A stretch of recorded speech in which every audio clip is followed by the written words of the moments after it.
Glenn Clark Radio, talking about the sports you do and don't know, both within and surrounding Baltimore.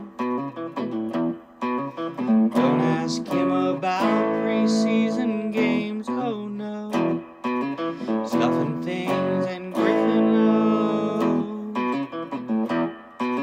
Despite it being on the internet, he can call it what he wants, so Glenn Clark Radio, Glenn Clark Radio, Glenn Clark Radio.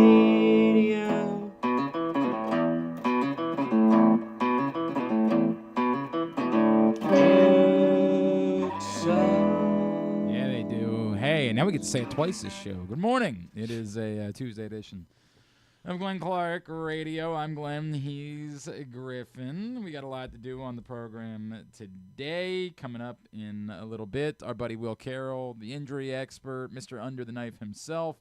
We'll get a little bit more that we can about Grayson Rodriguez and the Orioles' woes. We'll do that here this hour. Also coming up, a lot of college hoops today. Mo Cassara, former Hofstra coach, CBS Sports color analyst. He'll be on the call tomorrow night when Navy plays for the Patriot League title. We'll talk to him about that. Unfortunately, we'll talk about someone who's not going to the NCAA tournament and maybe some Terps as well with Mo Cassara. And then also a little bit later on, it's Tuesday, so Patrick Stevenson is going to join us. And also, we try to catch up with an area lacrosse player every week. And today, I do like the line in Chris's Open where he says, the sports you do and don't know. Like, because you could just sort of sense that he's saying lacrosse. Like, that's just his coded way of saying it. Like, and I'm going to do it. It's a special week. The first ever Callum Robinson Mustang Classic is this weekend out at Stevenson. Stevenson just went and got a big win on the road at Dickinson. So Grant Zick, All-American, is going to join us this morning to tell us about both of those things. So all that's coming up on a Tuesday edition of the program, and you never know who else might be popping in over the course of the next couple of hours. Look, we won't belabor it because we need to talk about free agency. It's a giant bummer. It's a giant bummer.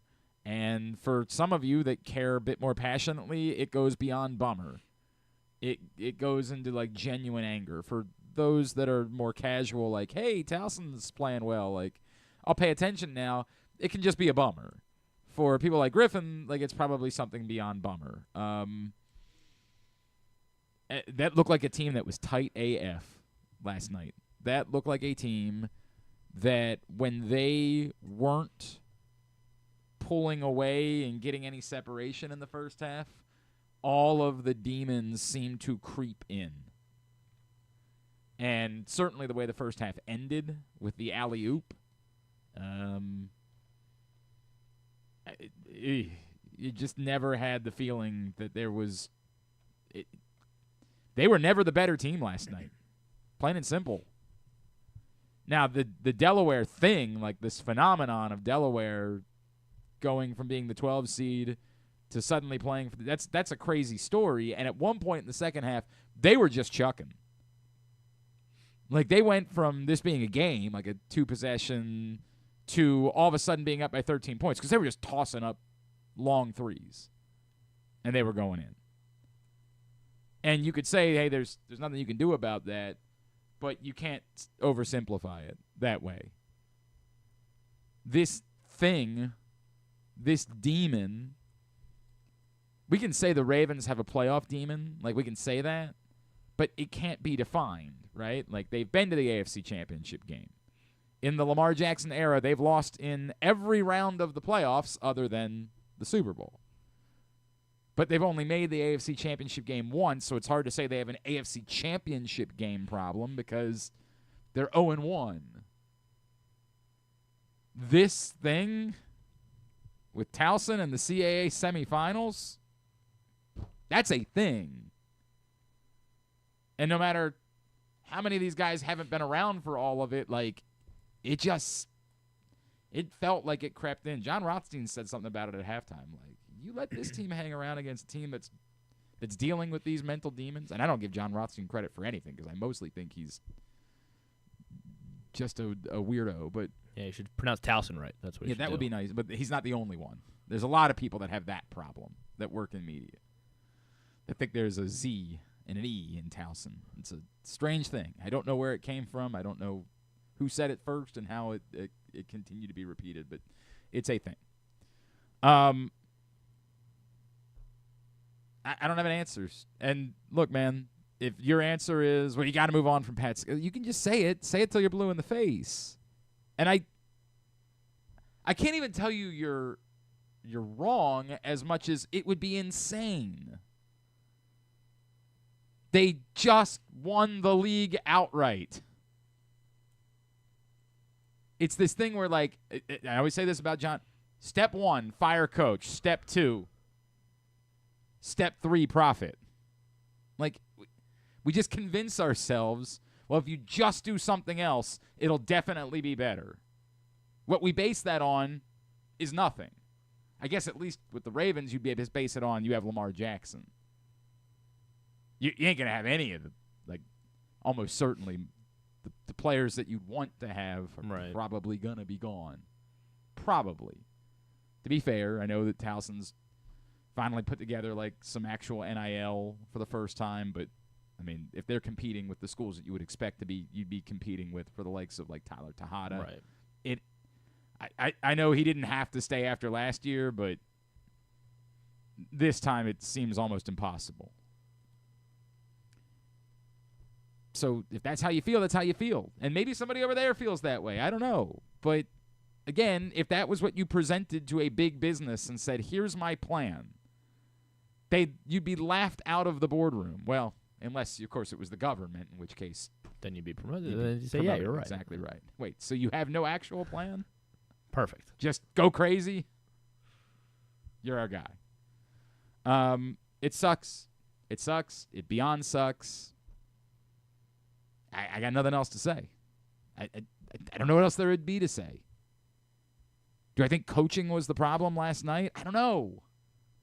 They were never the better team on the floor. Could there have been a different motivational speech in a timeout? Maybe. It didn't seem like it was a strategy problem. Again, you left them open, but they were open 5 feet beyond the three-point line in the second half. And just chucking. They just looked like a team that was tight as hell. Tight as hell. That this stuff all kind of fell on them at once. And then they had two. For what it's worth, when it seemed like the game was over, they started to make a run, and I wish I could remember who it was, but there were 2 different open threes that were so badly missed in the final 6 minutes. May was definitely one. The of one them. from the corner. Yeah, that was May. That was May. Who was the one up where they top? inbounded it? Yeah, that was a great. Tejada might have missed one. I'm not sure. I don't remember. There was one up top that was wide open. It might have been May because May had just knocked down 2 to like bring them right back in it. Wide open and nowhere close. Which, again, is either legs, which if one team's playing 4 games in 4 days and you're only that's pretty inexcusable, or it's nerves. Because when they're at Towson Arena, like it those were going down. Of like course. It felt like it felt like they during the regular season they felt like they were invincible. We can talk about, in some of these conferences how kind of blatantly unfair it is that you're competing for one bid and like you do all the work that you do only to be on a neutral site. But, like, again, if you did the knockout rounds, the gauntlet that some leagues do to try to make it more equitable. The Sun Belt where the ladder. Or the WCC. Right. Delaware would be in basically the same position. They have played. They're going to be playing their 5th game in 5 days tonight. So I can't even really harp about that, although it is still inherently unfair. The more that leagues have tried that, the more I've been like, man, it's probably the fairer and more equitable way. Like, it's cool that Navy gets to play in the Patriot League tournament title tomorrow night, but it's probably right that they have to go on the road to American. Mm-hmm. The regular season should matter in these one-bid leagues. In the other leagues, I get it. Send them all to the same place, whatever, because you had an entire season to earn your spot in the NCAA tournament. You're not going there to earn your spot. But in the one-bid leagues, I do have the opinion that you should try to make the tournaments more equitable for like make the regular season matter a little bit more. The gauntlet's a good way of doing it. Home floors is a good way of doing it. I get it. Like, I get why you want to have a tournament. It's better for business, for the league, to host it all in one place. I can't blame that. They had the distinct advantage over their opponent last night. Distinct. And lost anyway. So, you go ahead, Griffin. Yeah, I mean, I don't like I guess the scary thing. Like, I don't know. I don't have a strong feeling towards getting scary out, as some people I think have it'd said. be crazy. I do too, and because a couple of years back when I was a student, I was kind of more of that ilk where it felt like Towson, and I know that you and Drew, have told me that I don't know the history of the program quite as well, yeah. which you're right. Yeah, when Scary got here, it was bones. Moribund. It was bones. But it was, when I was a student here, it felt like there was a lot of apathy towards the basketball team. Like students didn't care. And to Scary's credit, this year, the last season to the and this year, university's credit, part of that is they have had good teams. The students were tilted. The school, I don't know. And obviously, this was the best regular season that they've ever had. The school didn't do a great history, job so. of how do we drive students to the games? How do we drive on-campus interest? It's a more difficult place, right? Everybody knows the history of Towson, knows that, for years it was known as just the teacher's school and the commuter school and all of those things, and a townie school at some point. They've done a dramatically better job in the last couple of years, and I give my buddy Mike Gaffigan a lot of credit for being a part of that, of saying we need to prioritize how we're getting engagement and involvement. They've been dramatically better in that department. But is there some coach, some hotshot coach somewhere that could come in, take everything that's been built, and maybe that person exists? Maybe it's Rob Long. Yeah. You think Rob is the guy? He's the Maybe. young hotshot coach. Could be. I'm not, that person might exist, but that's your plan. Like, hey, all this stuff, we're just gonna cash it in and hope. It's really tough when you're in one because Scary has they brought back the entire team from last year. Charles Thompson was the only one that didn't come back because he graduated. Loss, by the way. Yeah, right. Yes, but they brought back the entire team from last year. That does not. I don't know where else that's happening. That especially guys with that kind of talent. Yeah, not at all. And and it's I like this, like the style of basketball they play as well prevents them from ever really being out of games, which is why they had such great luck this season, because they were never out of a basketball game. They were never getting blown out, and it's I don't know what the fix is. 4 straight years in the exact same game every single time is it's maddening. It's maddening, and I don't know what. I get it, but I don't have the solution either. It's sort of boring, like when we talk about it with the Ravens. Yeah. Everybody thinks the alternative is do something else and you'll just win. When the alternative could very well be do something else and you're not in this position to win. Instead, you're Delaware, and you're probably not winning 4 games in 4 days, and the season ends on Saturday. Probably the case, if that. It's what it is, man. It sucks. We'll see Navy. Now you're down to the MEAC teams, Navy, and Mount St. Mary's from the area that have chances to reach. Maryland, obviously, will be in the NCAA tournament. And then that's what you're down to otherwise for NCAA tournament hopes locally. We'll talk more about it with Coach Mo Cassara and with Patrick Stevens as the morning goes on. Free agency day one went the way that you would expect it to. If anything, I saw somebody, I think, I don't remember who it was. There were a couple of people that were tweeting about how the biggest loss for the Ravens yesterday was Chris Board, and there's something to be said for that. I think it's a little disrespectful to Patrick McCary. I do. I think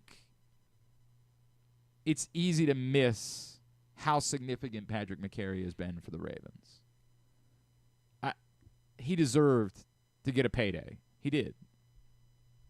there's some irony that ends up being Jacksonville. God bless them.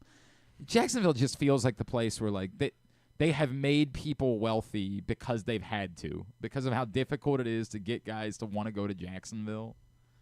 Like they've had to, because there's a salary floor and you have to spend the money. They have regularly had to overpay guys to come to Jacksonville. And it's worked out great for those guys. Those guys, it's been a big thumbs up. And every now and then they've been kind of relevant. Like every now and then they have a moment where you're like, look at the Jaguars. Look at them doing stuff. But it's just sort of what it is. I will say that losing both Malik Harrison and Chris Board is probably more impactful. The Ravens clearly are inclined to give Trenton Simpson another shot. I get it.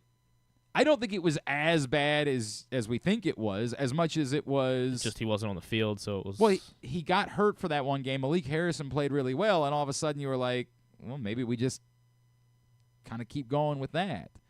I don't think this was a, this guy can't do it situation. I think we were all hoping that this was going to be, that what we saw in a very small sample size in 2023 was the sign of a breakout star turn for Trenton Simpson, where he was going to be Patrick Queen. And that was probably always silly. But I never got the sense, and again, I don't get as much from the Ravens as I did once upon a time, but I never got the sense that there was doubt about Trenton Simpson as much as the other guys were just playing well, so let them play. They're putting their eggs in the Trenton Simpson basket. Now, I'm sure they'll, whoever it is. In the past, it was always Josh Bynes. Recently, it became Chris Board. I don't know if there's some other linebacker that's out there that they know, and they're like, we can always call that guy. I don't know if that guy exists. Is L.J. Fort still in the NFL? Like, I don't know if he will be. Yeah. Yeah. I mean, I don't know if there's somebody like that they are just comfortable saying, well, what if this doesn't work, we'll call this guy and we'll be good. But the other part of that is that we inherently have an amount of trust in the Ravens to figure out the inside linebacker position more so than we do some other positions. And so if there's a place where you have some shakiness, and they do have shakiness at inside linebacker right now. LJ Ford has not played since the 2020 season. I don't think that's going to be the one. No. Well, how funny is it that I asked if LJ Fort was still in the NFL? He's still a spry 35. For 4 years. For 4 years. I'm trying to think if there's anybody else that fits this bill. He was on the roster in Is 2021. Otaro Alaka still in the NFL? Like, some of these guys. What was his name? Kamale Correa? Kamala, I don't think he's. And didn't he switch positions at one point? Or To what, like offense? Yo, I think one of them did. Or was that Kafusi that did that? One of those dudes switched to, like, tight end at one point. I don't think it was Kamale. It was either Correa or Kafusi. Must have been Kafusi then. Must have been Kafusi. Well, I don't think they ever played. I think they just, it was the Nick Boyle thing where they, tried out at another position. Correa's he played more recently than LJ Fort. Oh, yeah? With the Chiefs. In 21. Yeah, that's not gonna cut it. Not gonna cut it. Yeah, I just have an amount of faith in that. As far as Brandon Stevens is concerned, I think we go too far with this. The celebration. Oh, thank God Brandon Stevens is gone. It's an easy thing to say because we all felt the same way a year ago. But again, this is sort of like the conversation we're having about firing a coach, but just without the same amount of success. The assumption is we'll obviously do better. And the answer is maybe. Maybe. I mean, Brandon Stevens 2 years ago was really good and really helpful. And then a year ago it became clear that he wasn't going to play the ball. But he was at least in the area. There's a reason why. I know part of the story is that all these teams have so much money to spend that they're willing to spend wildly. But he still got paid quite handsomely by the Jets. And it's easy for us to say something like, well, that's just because everybody always overplays the Ravens players. Yeah. It requires you to believe they don't ever watch film. Do you really think that they're up there like, well, he played for the Ravens. Was he any good? Well, he played for the Ravens. Like the Patriots thing, whenever a guy got cut by the Patriots. Yeah. And they do watch film, and they did still choose to sign Brandon Stevens. Look, I get it. I think the Ravens can do better than Brandon Stevens too, but will they? Remains to be seen. I understand. And look, he was always going to be gone. That was abundantly clear. He was going to be gone. This is not a surprise. None of these guys are surprises. I guess if you want to say Board is a surprise simply because he was so impactful special teams-wise, that knowing the Ravens, you would have thought, and knowing what the money was, they would have been willing to pay that money for someone who was both helpful at linebacker and was a significant special teams contributor. Yeah, I could say that is surprising. But, mildly surprising, not like shocking. Like, wow, I can't believe. None of them. Patrick McCary and Brandon Stevens were always going to be gone. Malik Harrison was going to be gone if the money was right. And given what he got from Pittsburgh, I don't think they were bringing him back at that number. Board is the one that you'd look at and say, you couldn't have done that. Like, I can understand the sort of questioning of the Chris Board thing, but I don't want to be overdramatic about that either.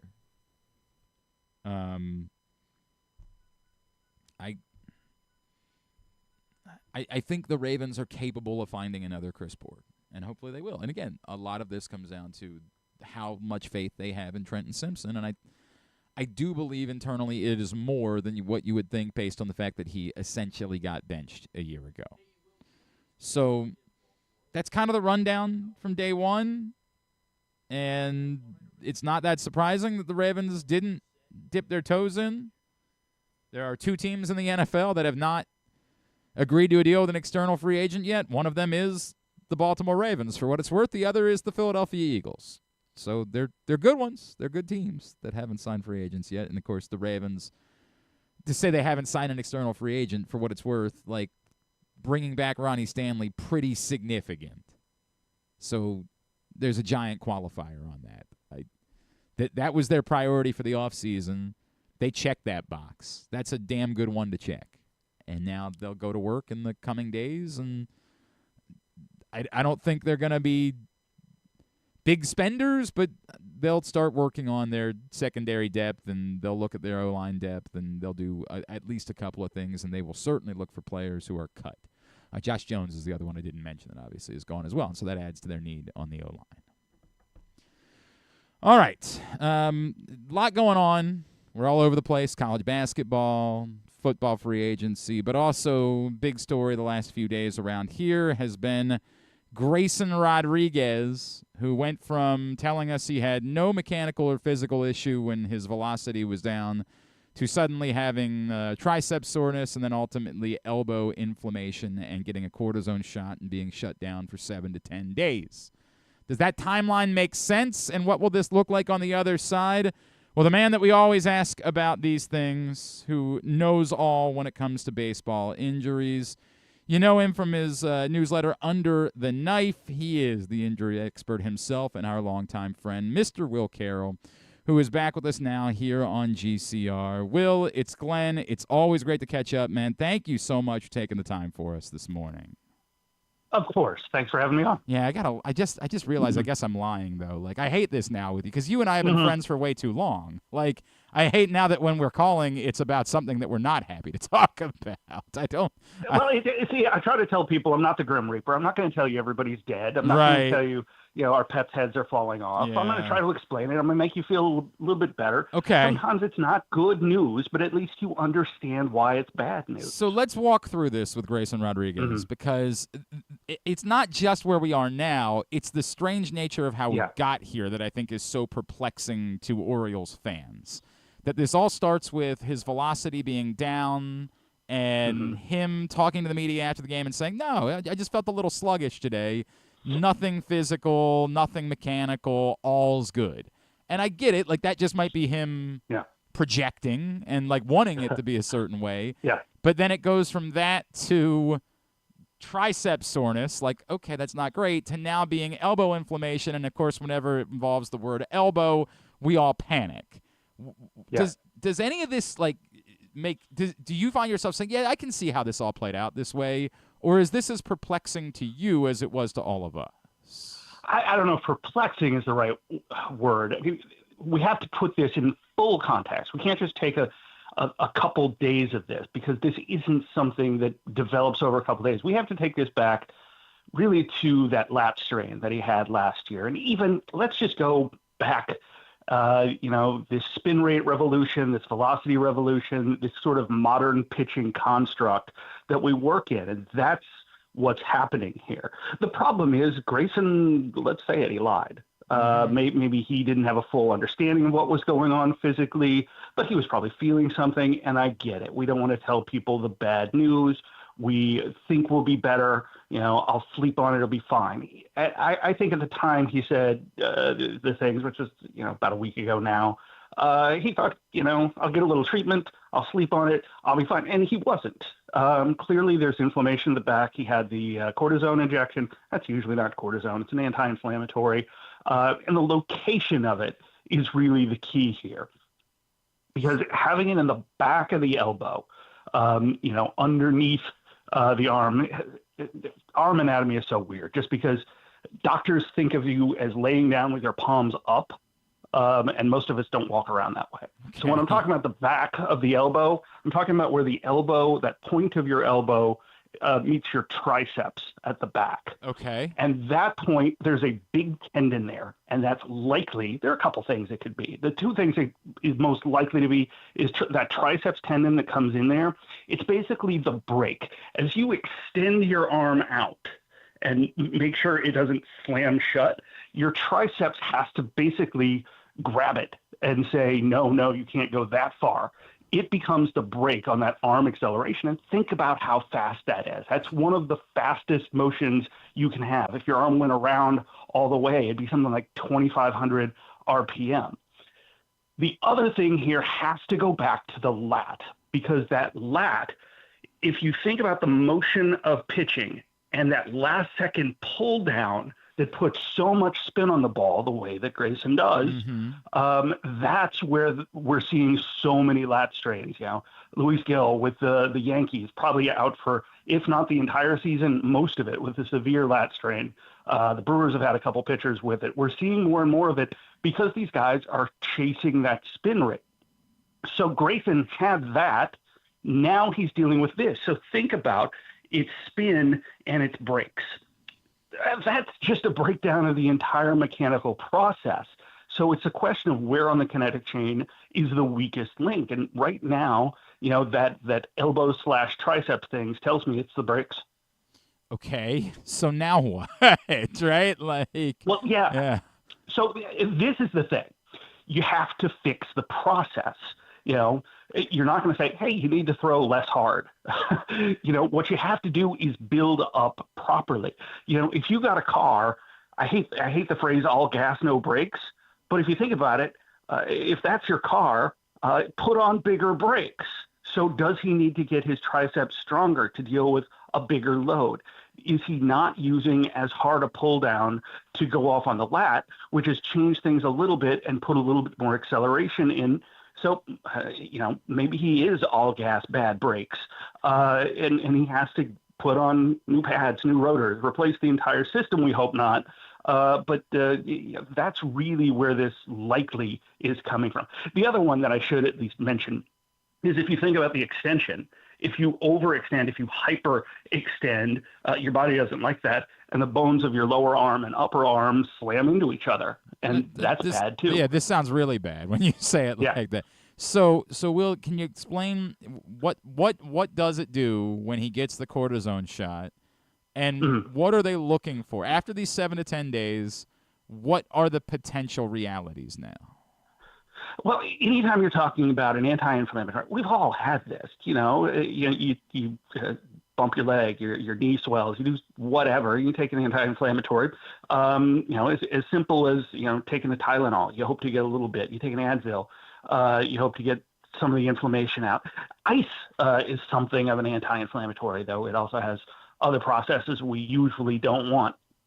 So they're just looking to get the swelling out, trying to get the comfort back in, trying to stop the process where the body is not really healing itself, but protecting itself because it has that negative stimulus. If it's not able to stop, it's getting damaged, basically.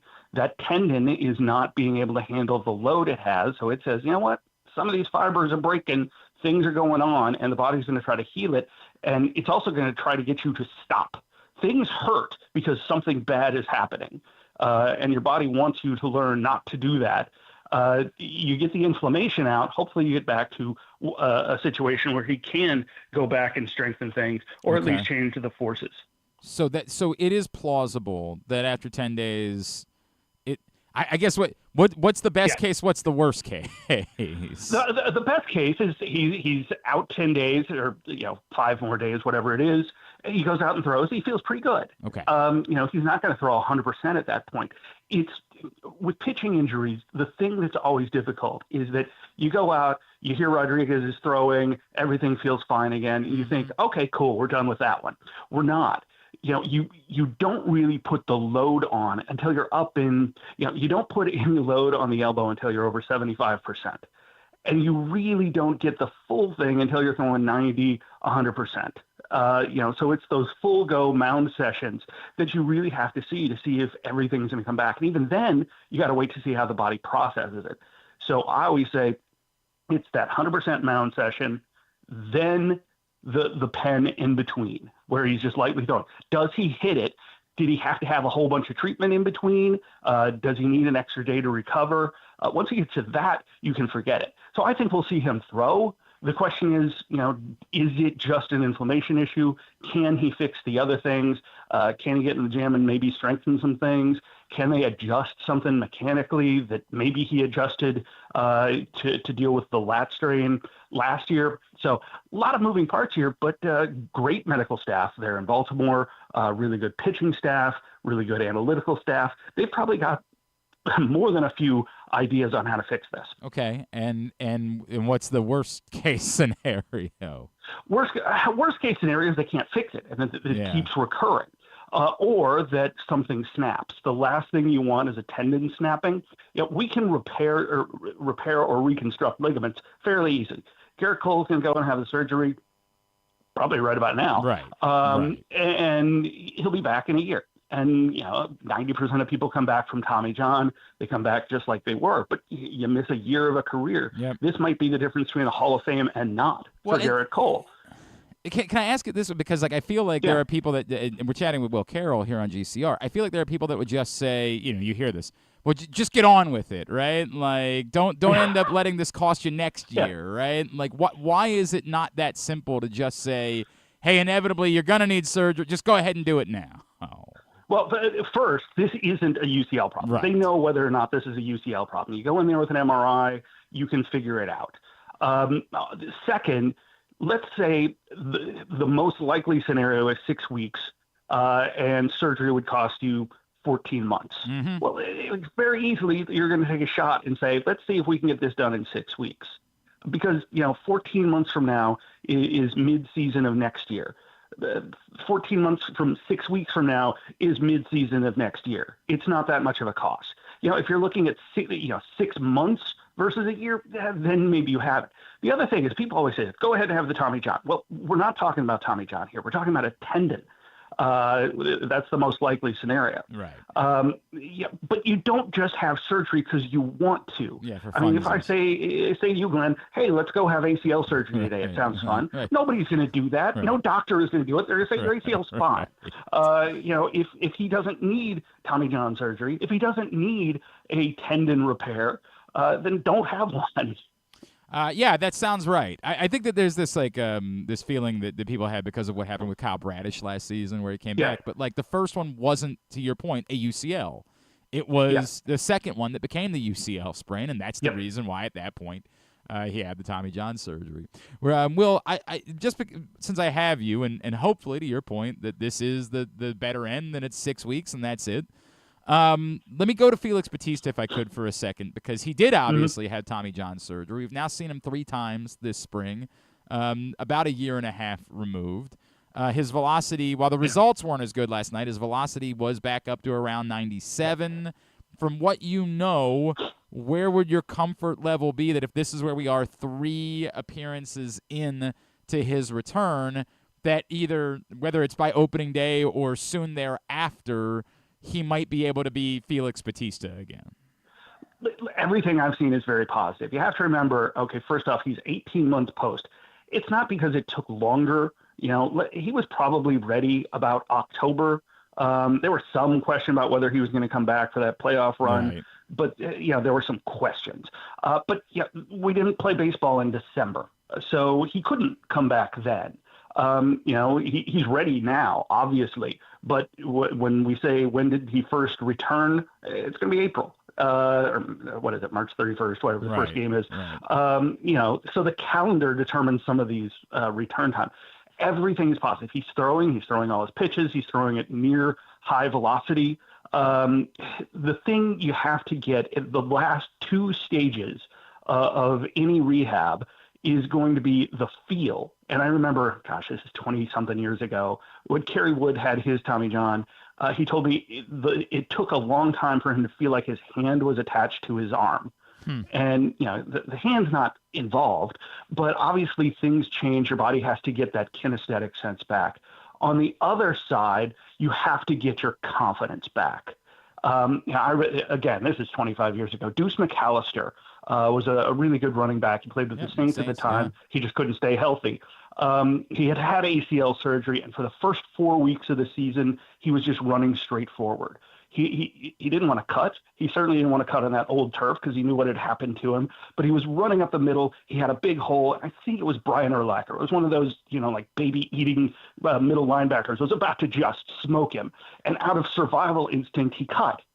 And he missed, and he's running up the sideline. He's about to score a touchdown. And there was a shot of him on Fox where his eyes were like, oh, I can do that again. And that's what it is. You have to get that confidence back. And I don't see, 100% Felix Bautista confidence yet. And closers have to have that swagger. They have to have a real short-term memory. They have to know their stuff is good. I don't think he knows that yet, but it's coming. Okay, we like the sounds of that. We like the sounds of that a lot. And then the other one that I wanted to run by you was none of us knew what an intercostal muscle was until Gunnar Henderson. We were like, where's that exactly? And we've learned it's near your ribs. But again, any reason for bigger concern there, or does that all kind of check out to you? And again, whether it's opening day or shortly thereafter, there's no reason for panic. There's no reason for panic. Intercostals, we don't hear very much. I went back a long time ago and tried to find, why didn't players have these kinds of injuries? And they probably did. We just didn't have an MRI to tell us exactly what it was. There was one I found that was Mickey Mantle had a stitch in his side. Was that an oblique? Was that an intercostal? This just, intercostal muscles, it only hurts when you breathe or twist. And I've got to think that Gunnar's breathing. And I know that all the activities you do in baseball are high twists. You swing a bat, you throw a ball, you move around in the field. They want to make sure that's 100%. Again, great medical staff there. They're going to make sure this heals up, that he's ready to go, that you don't keep re-tearing that muscle, because that's no good for anybody. 100%. Again, as much as we would all like to see him out there on opening day, much more important that he's there later on during the season. So I get it. Will, can you remind everybody about the Substack? Yeah, you can read me at undertheknife.substack.com. It's a subscription site, $5 a month, but I give you one player a day. Yesterday, if you want to read about Garrett Cole and Giancarlo Stanton, it's up above the fold. You can get to that at undertheknife.substack.com. And are you completely off social now? Kind of, yeah. It's just such a cesspool, and I think about getting back into things, but it's a little bit better mentally. I think. I believe it. I wholeheartedly believe it, and I am happy for you that you were able to live your life that way, my friend. We'll always appreciate you, buddy. Thank you for breaking this down for us. Let's hopefully not be talking. I hope we don't talk soon, but keep in touch. As necessary, we will be in touch, my friend. Thank you, dude. Really appreciate it. Thanks a lot, guys. Will Carroll with us here on GCR. Again, I'm not a doctor, so I can't be like, oh, that all checks out. I have no idea, but it does sound largely encouraging that if where you went is where a lot of us went, elbow over. I think that's a pretty good explanation of why it's not what you think it is. At least not now. And I get to the point, right? It becomes something else. You deal with that then. But you can't. if it's not a UCL, you're not just saying, go have Tommy John surgery. Although, I don't know. I mean, the guys have been so well. Maybe we should all just try to go have Tommy John surgery. Guys have been coming out of it just fine. All right, it is a Tuesday edition of Glenn Clark Radio. Stan the Fan, Luke Jackson down there in Sarasota, giving you updates. I saw they did a video last night, facebook.com/PressBoxSports, after the Orioles game. Felix Bautista indeed did pitch last night. Again, velocity good, results not, but results in spring training games don't matter, so I'm not going to be worked up about that. How he feels, and he was still bullish about opening day when he chatted afterwards, so that sounds good. You hope that's true. You can find all that, all of their coverage from spring training every day, facebook.com/PressBoxSports, PressBoxOnline.com. It's all brought to you by 1-800-GAMBLER, Easy Pass, Costas Inn, and Live Casino and Hotel. Are we not taking a? Are we? 10:45 was our next guest. Yes. I thought it was 10:40. My fault. That's all right. I'll blame myself. That's all right. And there's a lot of things that this time I'll blame myself. Next time, probably not. But this time, on me. When we come back in, we'll talk some more hoops. Mo Cassara, former Hofstra coach, CBS Sports. He'll join us next. It's Glenn Clark Radio. March is a slam dunk at Live Casino. Catch all the basketball action and more at Sports and Social. Enter our $80,000 Dolce & Gabbana giveaway on March 28th. And catch the Baltimore baseball jersey giveaway March 31st. Take your shot at Live Casino and Hotel Maryland. At Arundel Mills, must be 21. Please play responsibly. For help, visit mdgamblinghelp.org or call 1-800-GAMBLER. Driving in Maryland? Did you know an Easy Pass from driveeasymd.com can save you time and money? Of course you did, because you are a thrifty driver. An antenna reads your Easy Pass transponder and automatically deducts the toll from your Easy Pass account. Learn more at driveeasymd.com. Treat yourself and taste the Baltimore tradition that is the legendary Costas Inn. Hey, it's Stan the Fan Charles. For over 50 years, the Costas Inn has been a Baltimore original, dishing out their amazingly scrumptious, fat, award-winning crab cakes and steamed crabs. Every season is crab season at Costas, so make your plans now by calling 410-477-1975 and reserve your taste of heaven. Sit back, crack some crabs, and watch the Ravens chase down another title on Costas' 15 TVs. On Monday nights, Costas offers their half-pound jumbo lump crab cake with 2 sides for under $30, and there are nightly specials Monday through Friday. So head on down to the Costas Inn at 4100 North Point Boulevard or visit them at costasinn.com. Gambling can be a fun and entertaining experience, but there are risks involved. If you're planning on betting on the game at the casino or on your phone or computer, know your limit, stay within it. Set a budget and a time to stop. Remember, gambling isn't a financial solution, and it doesn't mix well with alcohol or drugs. Know the risks and have a plan before you begin gambling. For free and confidential services, call 1-800-GAMBLER 24/7 or go to helpmygamblingproblem.org. COVID-19 and flu viruses are circulating in Maryland. But don't worry, protection is within arm's reach. Protect your health with this year's COVID-19 and flu shots. It's safe and convenient to get them both at the same time. Flex your protection. For more information, visit health.maryland.gov/vaccines. This message paid for by the Maryland Department of Health. Coming back in here with Glenn and the other guy, Garrett, whatever his name is. You know who they are.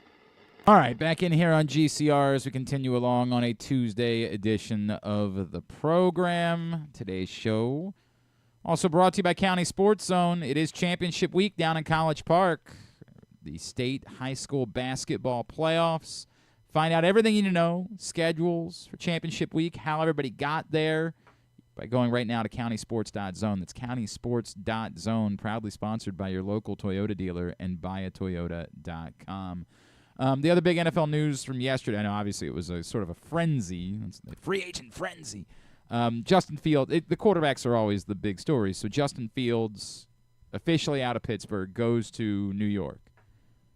How committed they are to Justin Fields remains to be seen. I would like to think maybe a bit more than Pittsburgh was. You at least try to get the answer on Justin Fields. And the answer might be that he's not. I know I'm bullish about Justin Fields, but I recognize I'm not there. I don't know. But you go try to get that answer before you decide whatever might be next. Sam Darnold officially goes to Seattle, as had been sort of the rumor du jour for some time. So for all of us, here the most interesting question now is who becomes Pittsburgh's quarterback.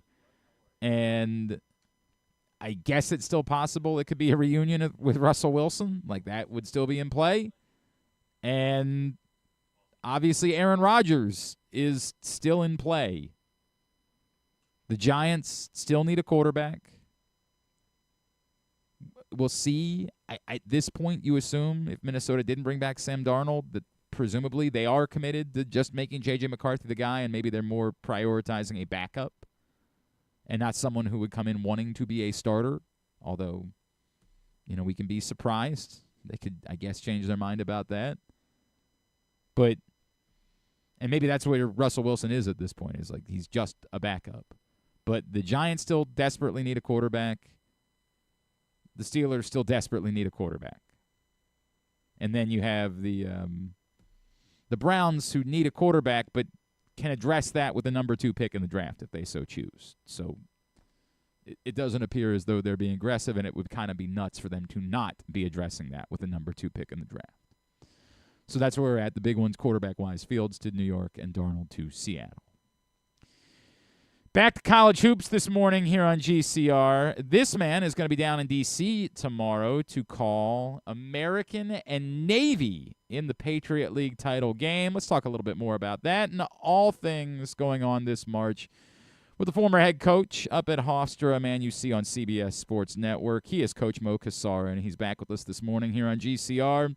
Coach, it's Glenn in Baltimore. It's always great to catch up with you. Thank you for taking the time for us this morning. Well, good morning. I gotta get myself out of New York and headed down that way here shortly.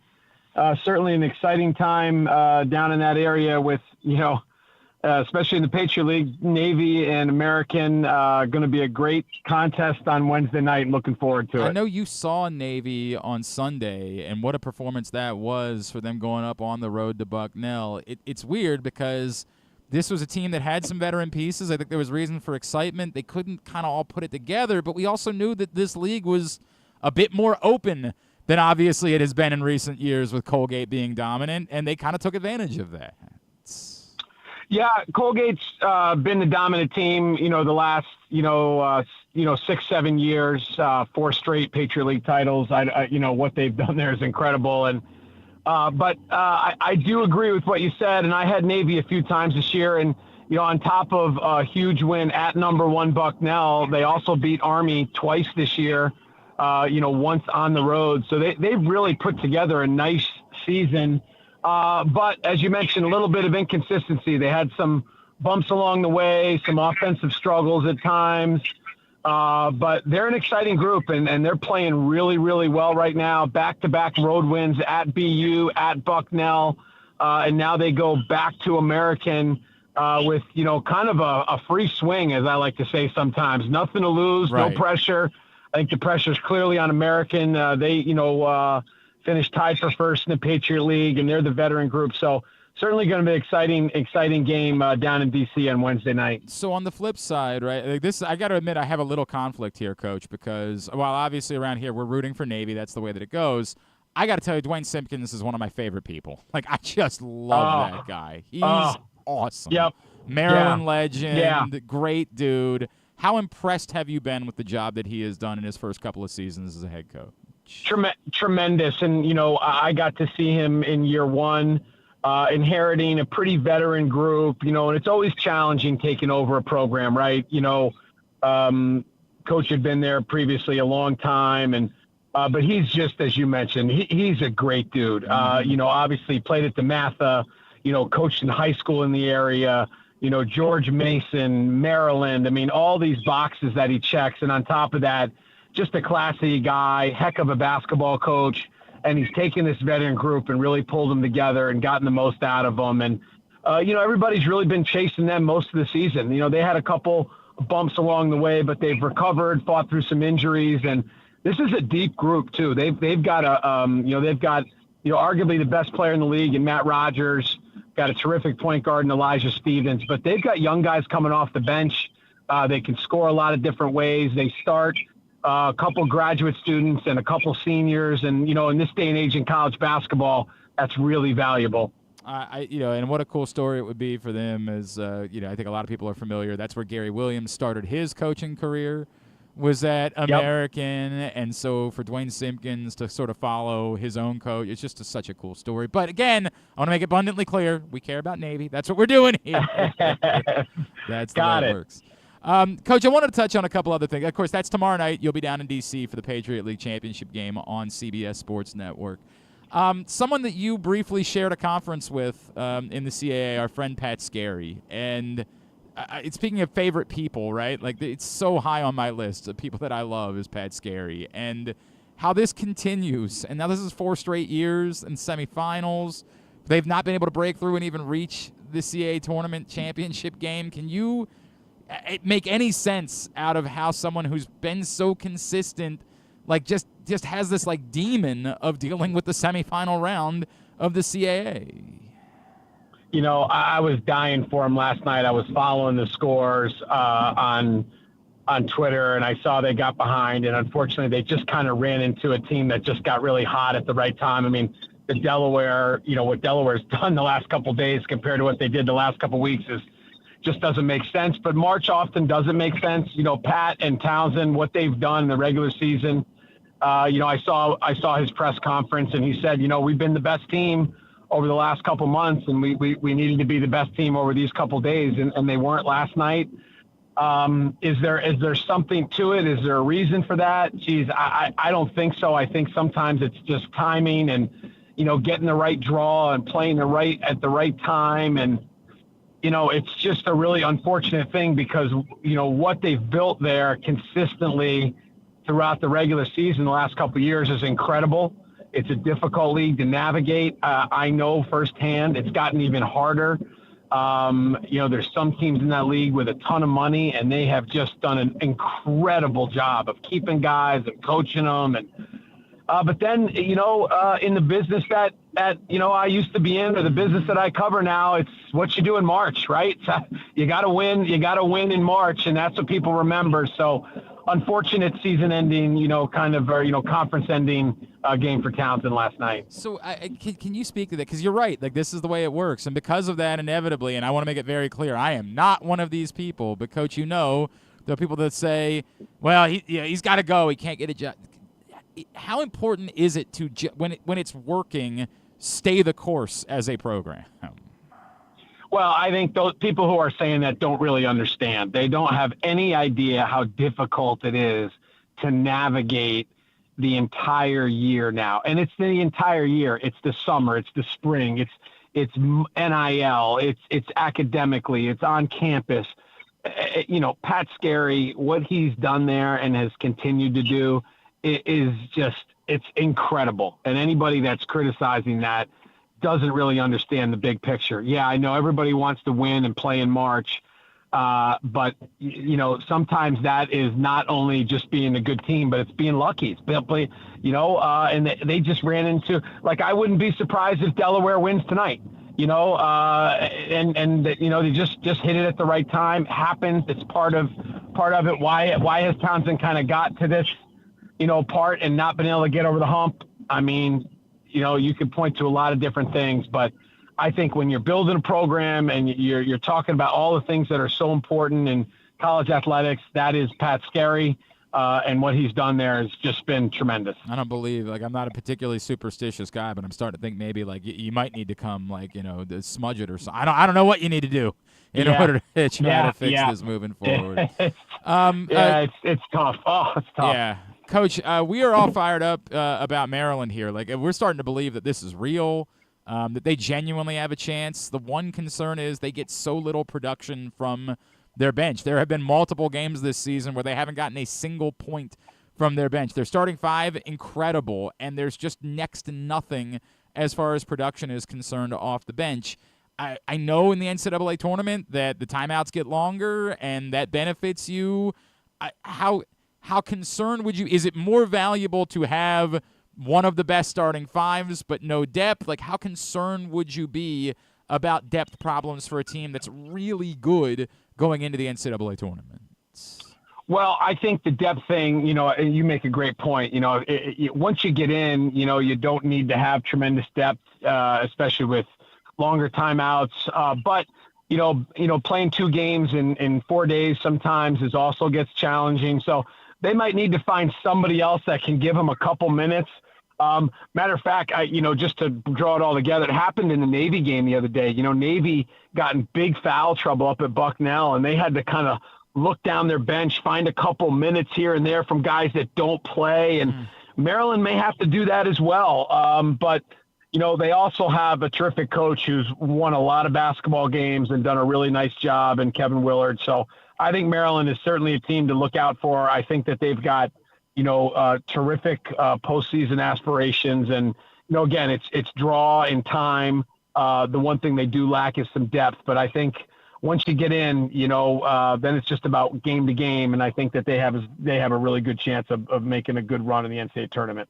Coach, my last one for you. Obviously, the big conversation this year has been the idea of going all the way, maybe up to like 78 teams, which is nuts, in the NCAA tournament. What do you make of the idea of expansion? Is it time because we've added so many D1 schools, or does it potentially hurt what is an American institution? Boy, I don't know. That's a tough call. I go back and forth on that. As an ex-coach, sometimes I like the idea of expanding it because it saves some guys jobs, and more guys can continue to say, "Hey, I was in the NCAA tournament." But I don't even know if that matters in this world we live in. I mean, look at Kevin Keats at NC State was in the Final Four last year, yes. and he's out of a job. Yes. So I don't know that matters. I like where it is because I think it creates a lot of great. A lot of great dialogue like we're talking about today when you get to this time of year, who's in, who's out. I think it makes the regular season matter a little bit more.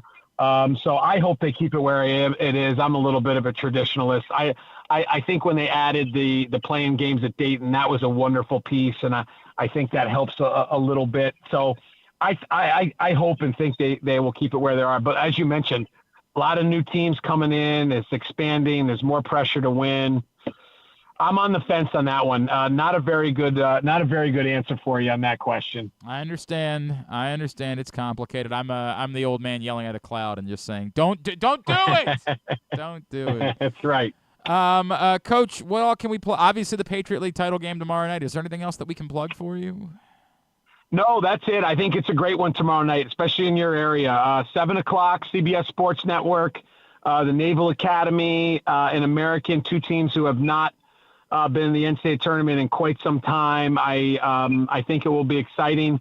Unfortunately, the students are not on campus at either place during spring break, and that happens. But the one thing I will say is the Patriot League is one of the remaining few that plays to go to the NCAA tournament on the highest seeds court, and that is just the best. We were talking about that earlier. That in itself. It's funny because it's not a pass for Towson last night because, look, they had a serious advantage. Delaware was playing a 4th game in 4 days. But I do feel like these one-bid leagues should do everything possible to make it fairer. I agree. Yeah. I agree. Like, you win the regular season. I mean, I coached in that league. Absolutely. I mean, if you're at Hofstra or you're at Delaware or you're at any of those schools in that league, and, Townsend's a great example. If Townsend's playing at home last night, forget it. They win the game. I'm telling you, they win the game. So now some would argue, hey, that's what gives other teams a chance, neutral site. But I just love what the Patriot League does. I mean, this will be an awesome environment tomorrow night. So tune in. You got a couple local teams there. It should be exciting. Coach, appreciate you taking the time for us this morning. Enjoy D.C. tomorrow night. Thank you so much for doing this. We'd love to talk to you again soon. You got it. Look forward to it. Thanks. Bye-bye. Coach Mo Cassara with us here on GCR. And I get it. Like, these leagues, they're finding financial value. For the folks in D.C., it makes sense to want to host the CAA tournament because then you can fill some hotels. It's good for tourism. Like, I understand why they don't want to get away from this. I do. But at the same time, I just think one big league should be prioritizing more the value of the regular season. It is not important to make sure that the 12 seed has the best opportunity, which doesn't mean like that it's playing out right now. It can happen, obviously. But the regular season should matter more in all of those leagues. And in the power conferences, the regular season does matter more because you're fighting for seeding. You're fighting for every game that Maryland has played down the stretch has mattered about how they're going to be seeded in the NCAA tournament. The games have mattered. And this is, again, separated from what happened last night. Because one of the ways that's more fair is what they do in the Sun Belt, what they do in the WCC, the gauntlet concept. 2 teams every day. And the Sun Belt still had their 3-seed win. So Troy had to win 3 games in 3 days. Yes, still. Correct. You still get the chance. That's the part of this. Every team still has a chance. Now, if you're in what's the CAA is 12? How many teams made it? Or it's like 14 now. Yeah. 14 now? Yeah. So you're talking about you need on Thursday. Yeah, you need a week to do a gauntlet, right? Like you did if you're doing that's what the Sun Belt did. Yeah, if the 14 seed right. The 11 through 14 seed wanted to win, they would have had to win 7 games in 7 days. Or you say only a certain number of teams make the tournament, right? Like you say, hey, you got to be. That's what they're doing in some of the power conferences. Like you got to say, hey, the top 10 teams are in, everybody else is out. Have we talked about it? Do you like that the Big Ten cut off the bottom 3? To some point, it's absurd. It's theater of the absurd. For some of these, like you can tell some of these teams have no interest in being there. Mm-hmm. Now, I get it. You might be ruining. Now, like you look at Penn State, who just knocked off Wisconsin the other day. I understand. They look like a team and they were competitive against Maryland, and they look like a team that could be a threat. Yeah. But, like, the whole season matters. And in every other sport, we understand that. Like, in baseball, if you were bad the entire year but got red hot in September, we don't suddenly say, well, we got to have that team in somehow. Every game is supposed to matter the same way. And while it's easy for us to say, like, for example, we always said this about Mark Turgeon, the problem was you were never playing your best basketball in March. The thing we like about Tom Izzo is they always seem to be playing their best basketball in March. We define people by March, but the whole season matters. So I have no sympathy for any team that doesn't make their conference tournament. I'm good with it. We also don't really embrace do you think anybody in the country that wasn't watching the CAA tournament already is going to say, oh, Delaware was a 12 seed in the CAA tournament? I've got to watch tonight. No, they're not. The Cinderella stuff matters in the NCAA tournament because you earned your way there. We don't need Cinderellas in conference tournaments. And some of this sounds like a bitter. I'm not bitter about Delaware. I'm not. They were the better team. I'm bitter about Delaware. I don't blame you. This story doesn't, and I would say the same thing if the script was flipped. We don't need to protect the teams that weren't good enough in the regular season. The regular season should matter. So, yeah, if the CAA said we want to do a gauntlet, and the only way we can do a gauntlet is if we cut it to 10 teams making the postseason. Okay. Somebody would say, well, everybody deserves to have a chance. You do! You have a chance! Like, my God, we don't. We do this in sports all the time. Like, do we need 10 playoff teams in each conference in the NBA? Not at all. They just wanted to create some more fakakta, well, you got to tune in for the play-in tournament. No, I don't. Well, I might. Because college basketball will be over by then. Baseball will have started by then, so I'll be watching baseball. Yeah. But if the Orioles are off on one particular night, then so. Yes. It's always the eternal problem that I have. When the Orioles were bad, it was easy for me to just duck out and watch basketball. Like, I was like, this is great.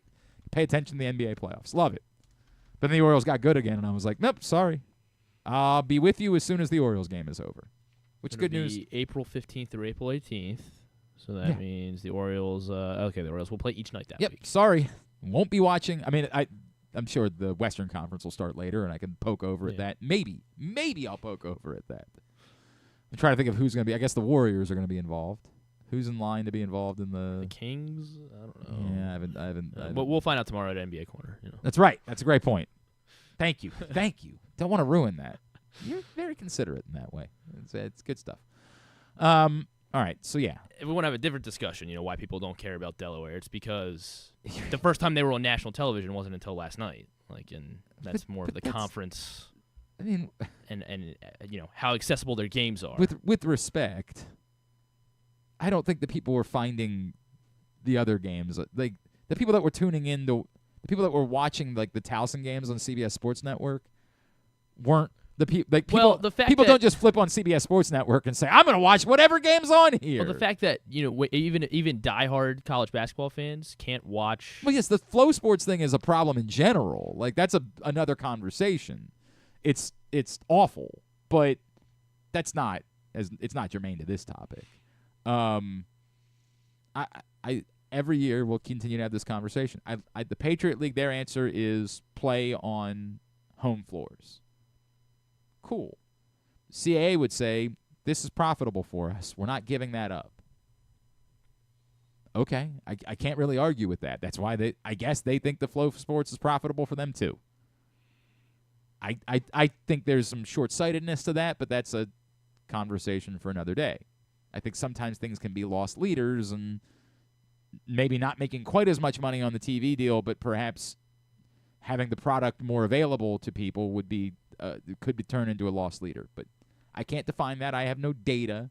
It's just a theory that I have. I say all this to say, every time we get to this year, I'm reminded that I think these things should be more equitable. Or fairer to the teams that did their jobs in the regular season. The regular season you got an entire season. You want people to come out to games. You want to get people, they should be built more around. And again, that has nothing to do, good on Delaware. I don't think they went into this season saying, let's suck in the regular season and then just be like, wait, save all the good basketball. I don't think that's what happened. I just think that's what I learn every time we get to this part of the year and I see all these tournaments like this, and I'm like, it's just not really, it shouldn't be like this. It shouldn't be like this. All right. And then John did chime in. John in Little Rock also said, really sucks for Towson. Feel for Coach Scary and the guys. Devastating end to the season. And I truly despise Delaware, which I agree. I absolutely hate Delaware as well, John. I'm going to if Charleston had won last night, I shouldn't have even let them compete in the CAA. I would have been wearing. They want out of the league. They don't get to play in the postseason. You know what? That's not a bad. Way to look at it. If Delaware wins tonight, I might throw up. Old Bueller asked because they're going to go. They're going to lose in Dayton. Almost certainly. And I'm gonna puke. I'm gonna puke. Why do you care now what anybody from the CAA does? I won't understand that ever. I'll never care about like. I want the conference representative to go to win. Well, I mean, something. Wilmington will certainly have a better chance at winning. Yeah, but why would you care? Off an upset because it's good for the league. But what does that get you? Well, hopefully it gets us out of flow.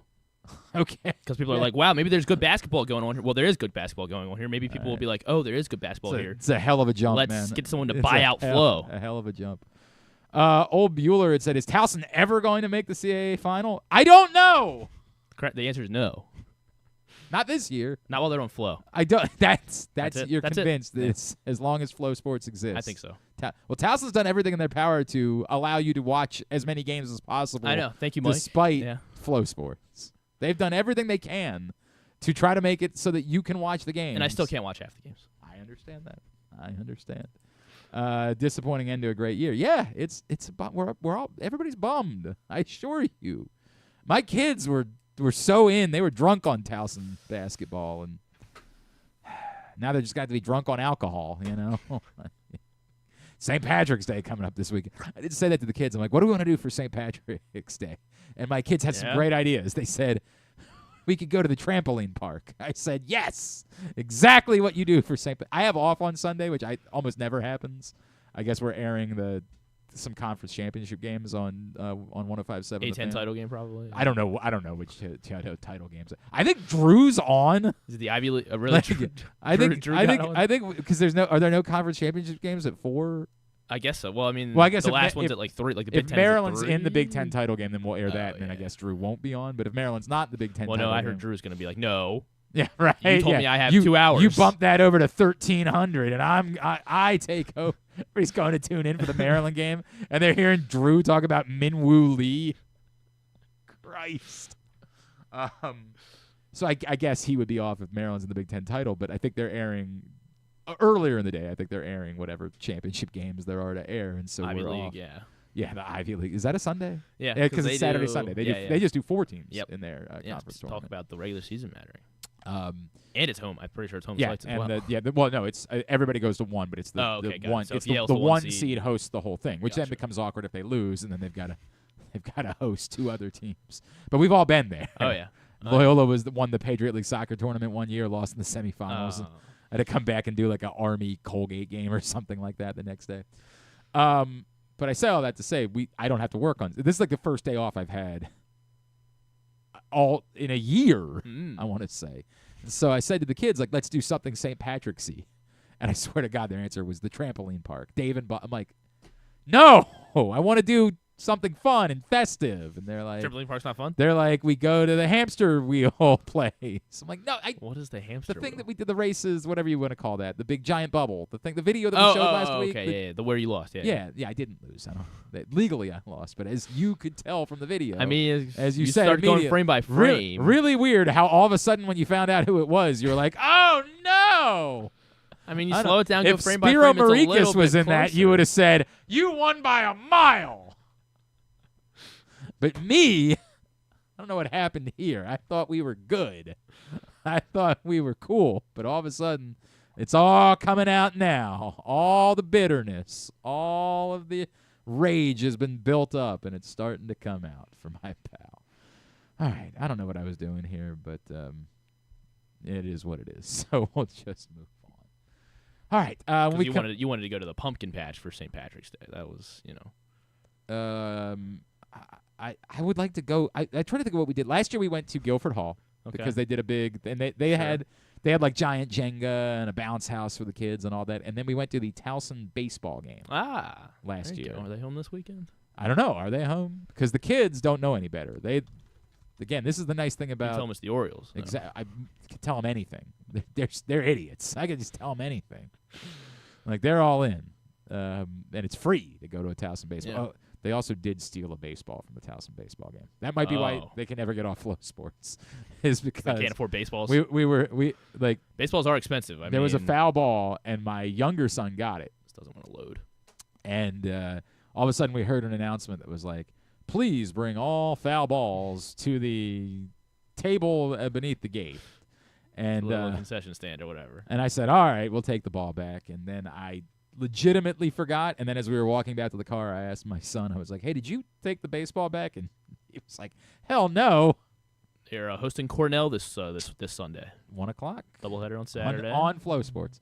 Yeah, who knows? Maybe it'll be a repeat appearance over the Towson baseball. I guess it'll depend if Maryland's in the Big Ten championship game. We'll probably choose to watch that. You'll go to the Watch. What, you think we'll drive to Indy? I mean, it's like a quick road trip. Yeah, just hop in the car. I've made that road trip before, not driving, in a bus. When we saw the tickets for the Big Ten football championship, when it was Penn State and Oregon, I was like, well, why would you care? Because it's Big Ten football. What? You can go to a Penn State game at any point during the year. I mean, I could, but those are I usually work those Saturdays. That Saturday I wasn't working. That's really weird. That's a really weird bit, bro. That is Big Ten championship. Strange bit. Yeah.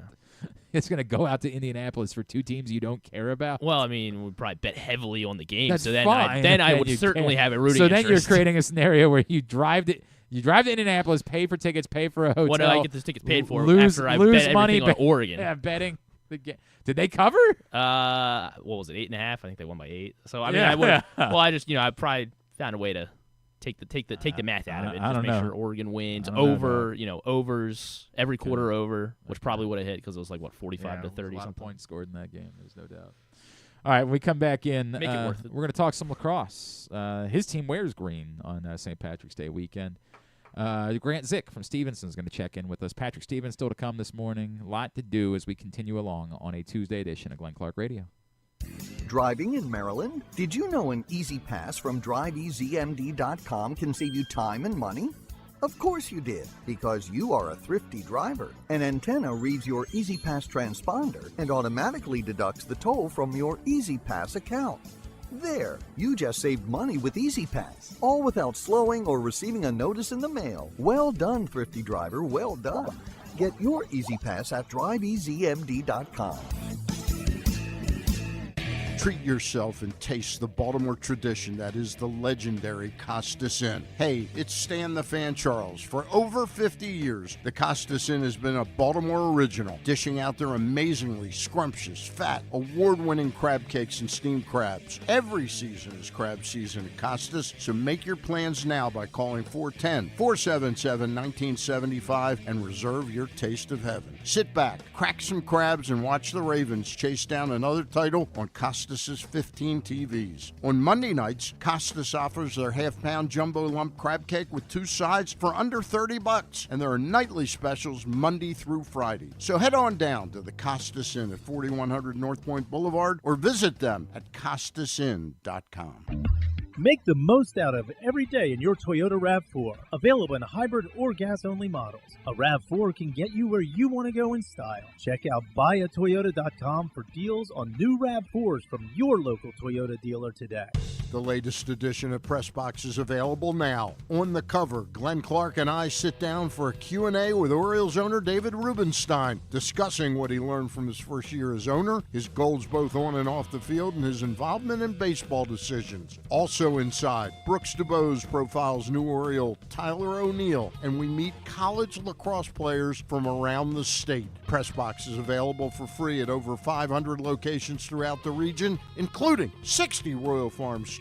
Or you can read the entire issue online at PressBoxOnline.com, where you can also find great betting advice and the best daily coverage of the O's, Ravens, and Terps. Need a trophy or award that's as unique as the achievement? Look no further than Crown Trophy. With locations in Owings Mills and Gaithersburg, they specialize in custom trophies, plaques, and medals for any occasion. From sports and academic awards to employee recognition and corporate gifts, visit crowntrophy.com today and let them help you create a lasting memory for your school, team, or business. Crown Trophy is a proud supporter of the Maryland Public Secondary Schools Athletic Association. crowntrophy.com. One of the things that's definitely wrong with this country is that this dude still has a job somehow, some way. Glenn Clark. Back in here on GCR as we continue along on a Tuesday edition of the program. Daniel Jones headed to Indianapolis. So there's been a lot of bluster that the Colts would be interested in trading Anthony Richardson. And this probably will fuel some of that. I haven't bothered to check. I assume this fuels some of that. That would be insane, with all respect.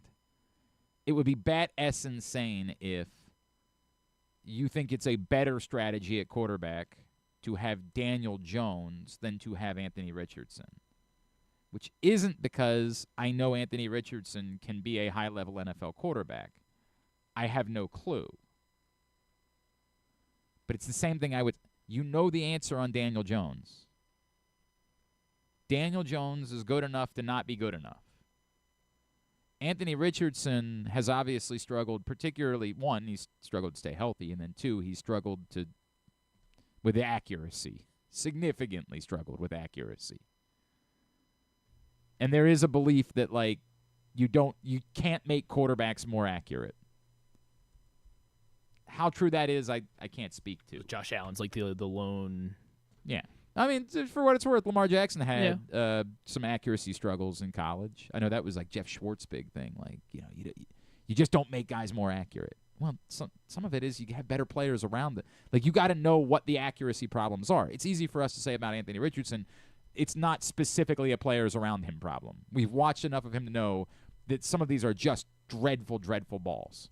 But for what it's worth, Jalen Hurts has thrown some dreadful balls in his career too, and yet in the right situation with the right guys around him, and then getting better on top of that himself, he was able to go win a Super Bowl. It would be a bat-ass insane for the Colts strategy at quarterback to be, let's commit to Daniel Jones. Bringing him in, making him a guy, having him be your backup plan if things don't work with Anthony Richardson, and you just need somebody to play, okay, sure. But moving on from Anthony Richardson for Daniel Jones would be nuts to me. And if I were the Steelers and I'm looking at what's out there, I would at least be interested in trading for Anthony Richardson. But again, I would say if you're trading for Anthony Richardson, why didn't you just commit to trying to figure out if Justin Fields was your guy? It's just very incongruent to me. It does not make a ton of sense. But that's the next quarterback machination this morning, is that Daniel Jones goes to the Indianapolis Colts, and now we'll see if they end up trading Anthony Richardson or not. I guess this guy's probably a Vikings fan. He's from Minnesota. We catch up with college lacrosse players every week here on GCR, and this week is an exciting week at Stevenson University. They just went on the road and got a huge win at Dickinson on Saturday, and now they're getting ready to host the newly renamed Callum Robinson Mustang Classic this weekend. 10 games over 2 days on Friday and Saturday. Joining us, he is an All-American. He is the reigning MAC Commonwealth Offensive Player of the Week. He is Stevenson's Grant Zick, and he is with us this morning here on GCR. Grant, it's Glenn. It's great to chat with you, man. Thank you for taking the time for me this morning.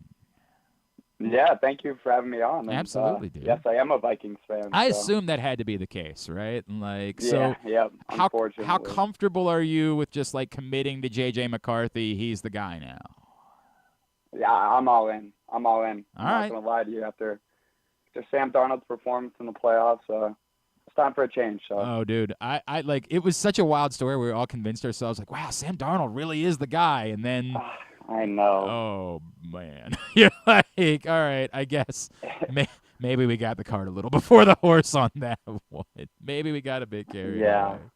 Hey, yeah, it was hard to watch.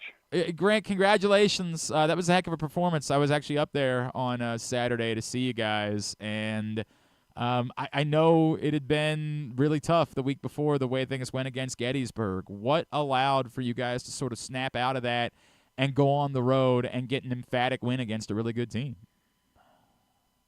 Yeah, I think, when we lose the way we lost, or when anyone loses the way we lost, you take a step back and you find some things that need to be fixed. And we kind of just went out that week of practice and really put our head down, worked as hard as we could.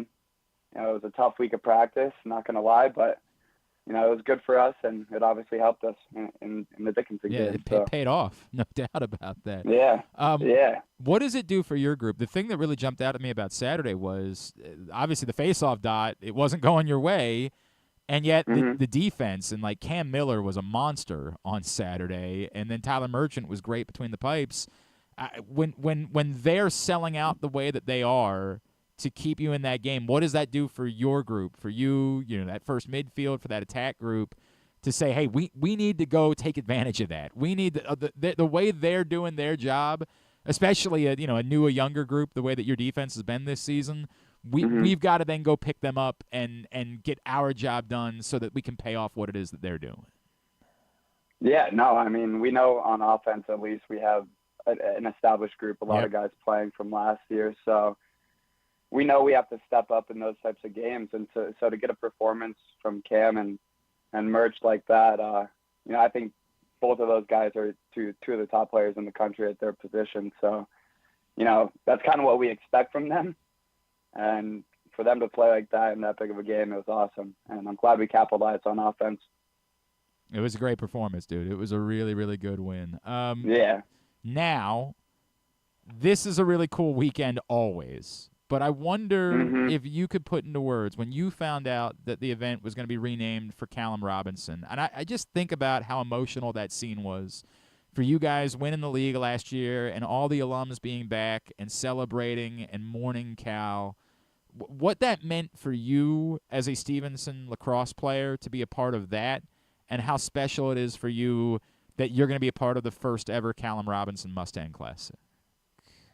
Yeah, I mean, it's amazing. It's amazing what, we can support Callum's family and Callum and just, honor him and his family. And I mean, it's so exciting. It's a great event. As you know, it's in my opinion, one of the best events in the country. So to be able to honor him and his family like that on such a big stage, it's incredible. And, we hope we can go 2-0. Yeah, that would be great. Right? Like, that would be the goal. Yeah. Did you know a lot about Callum? Like, obviously, such a giant, beyond Stevenson, he's such a legitimate, like, he was a larger-than-life, no pun intended, figure throughout the sport of lacrosse. Yeah. Did you know much about him when you came to Stevenson?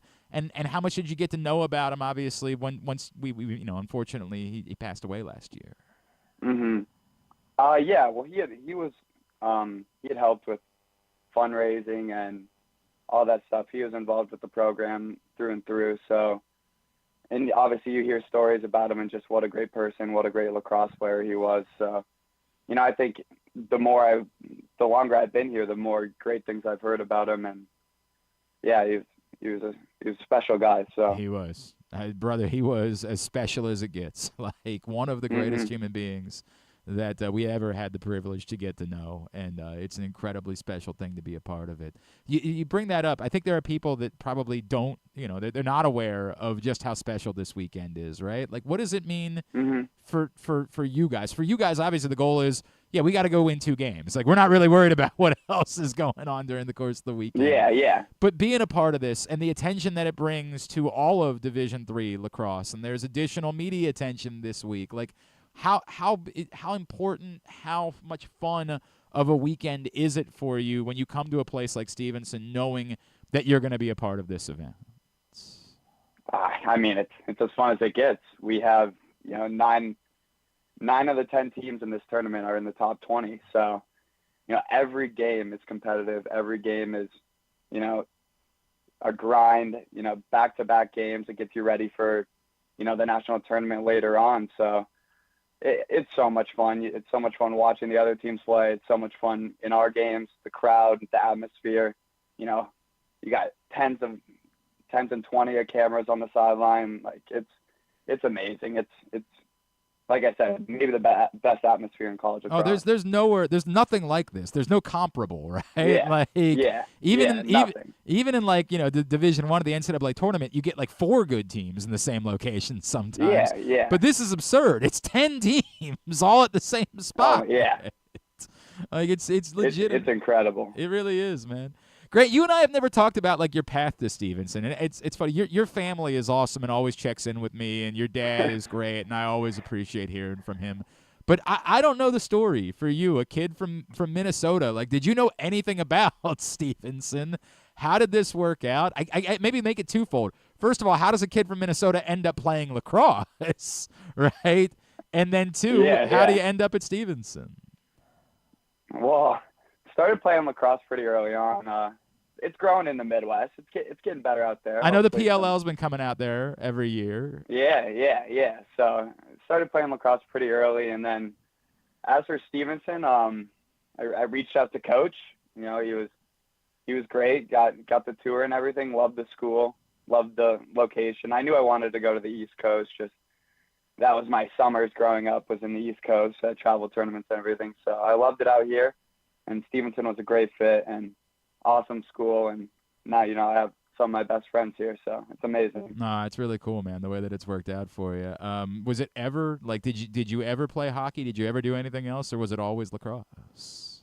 I played hockey when I was younger. It has to be a rule. Like they just sort of put you on skates after birth, right? Yeah, pretty much. I probably started skating when I was like 3 or 4. So, what made you fall in love? Why did you love lacrosse? I guess hockey being such a big sport out there, you kind of realize quickly who the good kids are and who the bad kids. So I switched over to lacrosse and ended up being pretty good at it. Fell in love with the sport. Yeah, fell in love with the sport. And yeah, it was just great. I fell in love with, honestly, traveling out here, playing in the big tournaments, seeing all the cool places on the East Coast. So I would say that's probably what made me love lacrosse. Was there a moment that you realized how lethal of a shooter you were? Was like a moment in your life where you're like, oh, I can do this differently than other people are capable of doing this? I would say maybe freshman years when I kind of gained some confidence. I had a lot of older influences that really helped guide me. I don't know if there was a moment per se when I was like, all right, like I can do this. But a lot of older guys, a lot of older mentors helped me out, and got me to have that confidence where I feel comfortable shooting, especially in those big games. I was gonna say, dude, like I think everybody's comfortable when you're shooting in big games. Yeah. I think that's the case for you. All right, I need to know more about you because I need more stuff for the broadcast, and despite the fact that literally, like, the grandparents are watching, nobody's ever told me. I keep asking for, like, I need embarrassing stories about guys, and your dad's never sent me one of those, so you can thank him for that, I guess. Yeah, that's good. But I need to know more about you, right? Like when you're not playing lacrosse, when you're not in class, what are you doing? Not playing lacrosse, not in class. Hanging out with my roommates. We love to go golfing. We play some pickup hoops. Who's the best golfer on the team? On the team, probably Dylan Lindhart, number 21. Okay, he's Colorado guy. Yeah, he's pretty close to scratch. Yeah. Wow. He likes to show us up a little bit. Yeah. Wow, that's impressive. It's not fun. It's not fun playing with him, man. Losing by 8 strokes. God, man, is he better at golf, or is he better at that, like, unbelievable being the extra man specialist where he's just camped out in the middle of the field about to get murdered and gets rid of the shot in 3 seconds? Yeah. I'd probably have to say that crease position. Dude. I mean, he's unbelievable. I don't know. I haven't seen anyone play that position. There was one on Incredible. Saturday. I swear to God, I wish we had a stopwatch for it. It seemed like it was 0.8 seconds on the extra man goal on Saturday. Yeah. You're like, how, did that even touch the back of the stick? Like, it was out. No. He's the straw that stirs the stick, man. Man, it was crazy to see that. And then, okay, what's the go-to post-game meal? I guess you guys always go to the tailgate afterwards. So we have the tailgate. The taco salad's good. Night before meal. What's the go-to night before meal? Night before, I like to. I have steak and potatoes usually. That's kind of the go-to. And are you preparing your own? Are you the grill master? I do prepare. I wouldn't say I'm the grill master. We all cook over here. I would say I'm probably the best if my roommates are listening. There you go. This, so. There you go. Wait. You say who all are you roommates with? Jack Scalidi, Luke Wetzel, Justin Coates, and Pat Neubauer. So. All right. And do you find yourself doing more of the cooking because of that? Yeah. You got to show off. You got to let them know who's the boss. Okay. What's like the real? Okay. If you can do it, what's the meal that, like, if you want to impress someone, you can whip up? Oh, geez. I cook a good burger. I'm telling you. I do you do? Do you? I know it's a Minnesota thing. Do you do the Juicy Lucy? I do. I don't know how to do the Juicy Lucy. Oh, dude. No one can do the Juicy Lucy like Juicy Lucy. Yeah, that place is crazy. It's like although in fairness, I also don't know where else I visited in Minnesota, but I know that's a staple. Yeah, that's the spot. That's where you go, man. That's got to be. Yeah. You got to pull that. That's got to be like on the list now for you to pull off. Is trying the Juicy Lucy at some point. Yeah, I should. I really should. Dude. I feel like I'll disappoint myself, though. It won't be the same. You'll be like, it won't. It's still worth trying it, man. It's still worth going for it. Yeah, you're probably right. All right. Grant Zick, dude, seriously, really happy for you guys. That was a hell of a performance on Saturday, and can't wait to see you guys. Again, Stevenson will be playing in the nightcap both days, 8:30, the final game of the day. Game started at 11:30 a.m. on Friday and Saturday out at Mustang Stadium. 5 games throughout the day. Stevenson in the nightcap each day under the lights at Mustang Stadium. Get out this weekend for the Callum Robinson Mustang Classic. Grant Zick, pleasure to watch you play, dude. Always enjoy calling your games. Thanks for catching up with us this morning, and we'll see you out there this weekend, all right? Yeah, thank you for having me on. Of course, buddy. Grant Zick, appreciate him taking the time. And, again, big event this weekend. You got to get out there to Mustang Stadium for the Callum Robinson Mustang Classic. 5 games each day.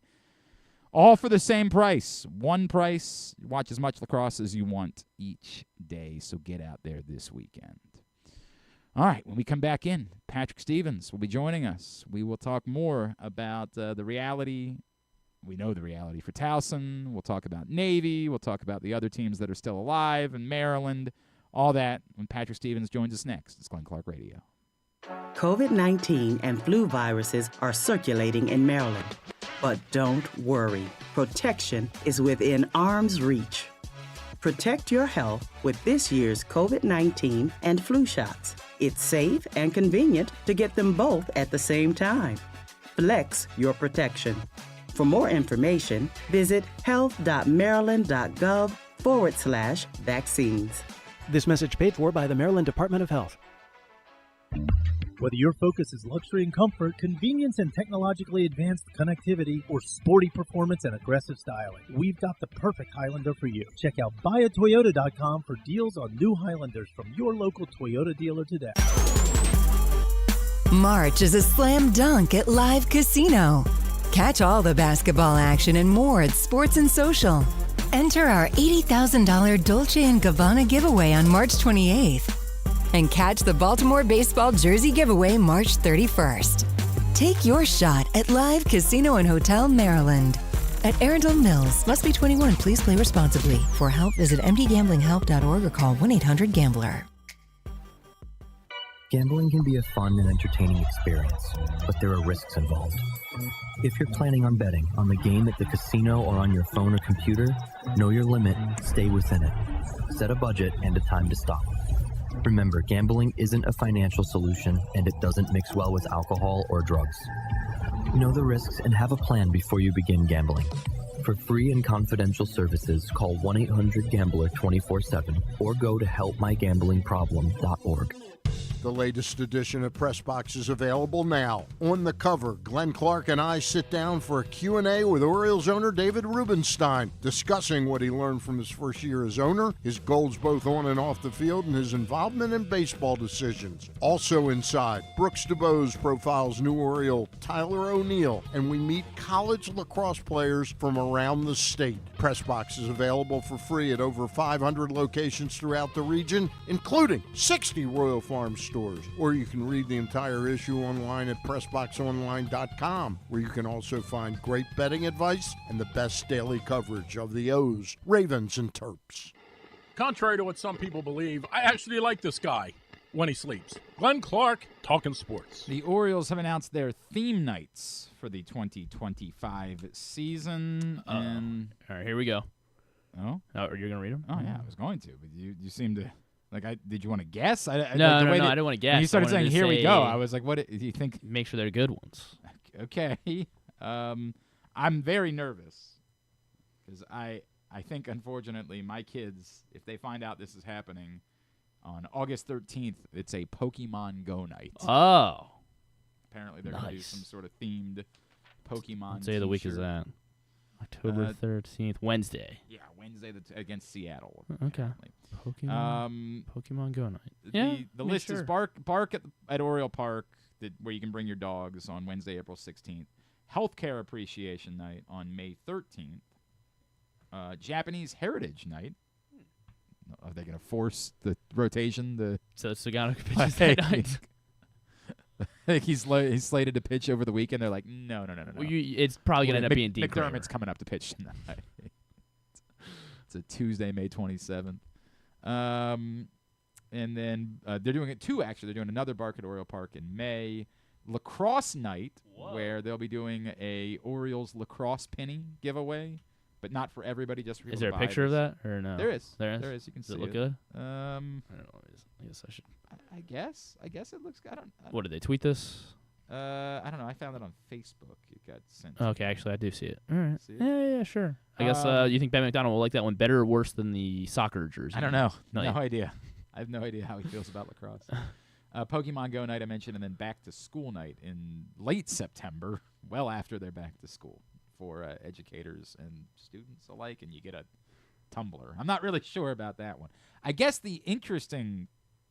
Oh, stay tuned for more theme nights. Okay. I was going to to get say, Marvel Night soon. Yeah, people are going to be really confused about, like, for example, there's no Pride Night announcement, there's no Faith Night announcement, which for some reason we think have to be in diametric. Well, if you're going to do Pride Night, you better do. What do these two things have to do with it? Why do you think we live in a really weird society, dog? Like, really, maybe you should read the Bible, Glenn. You don't understand. In fairness, look, and I'm not opposed to either one. Let me make that abundantly clear.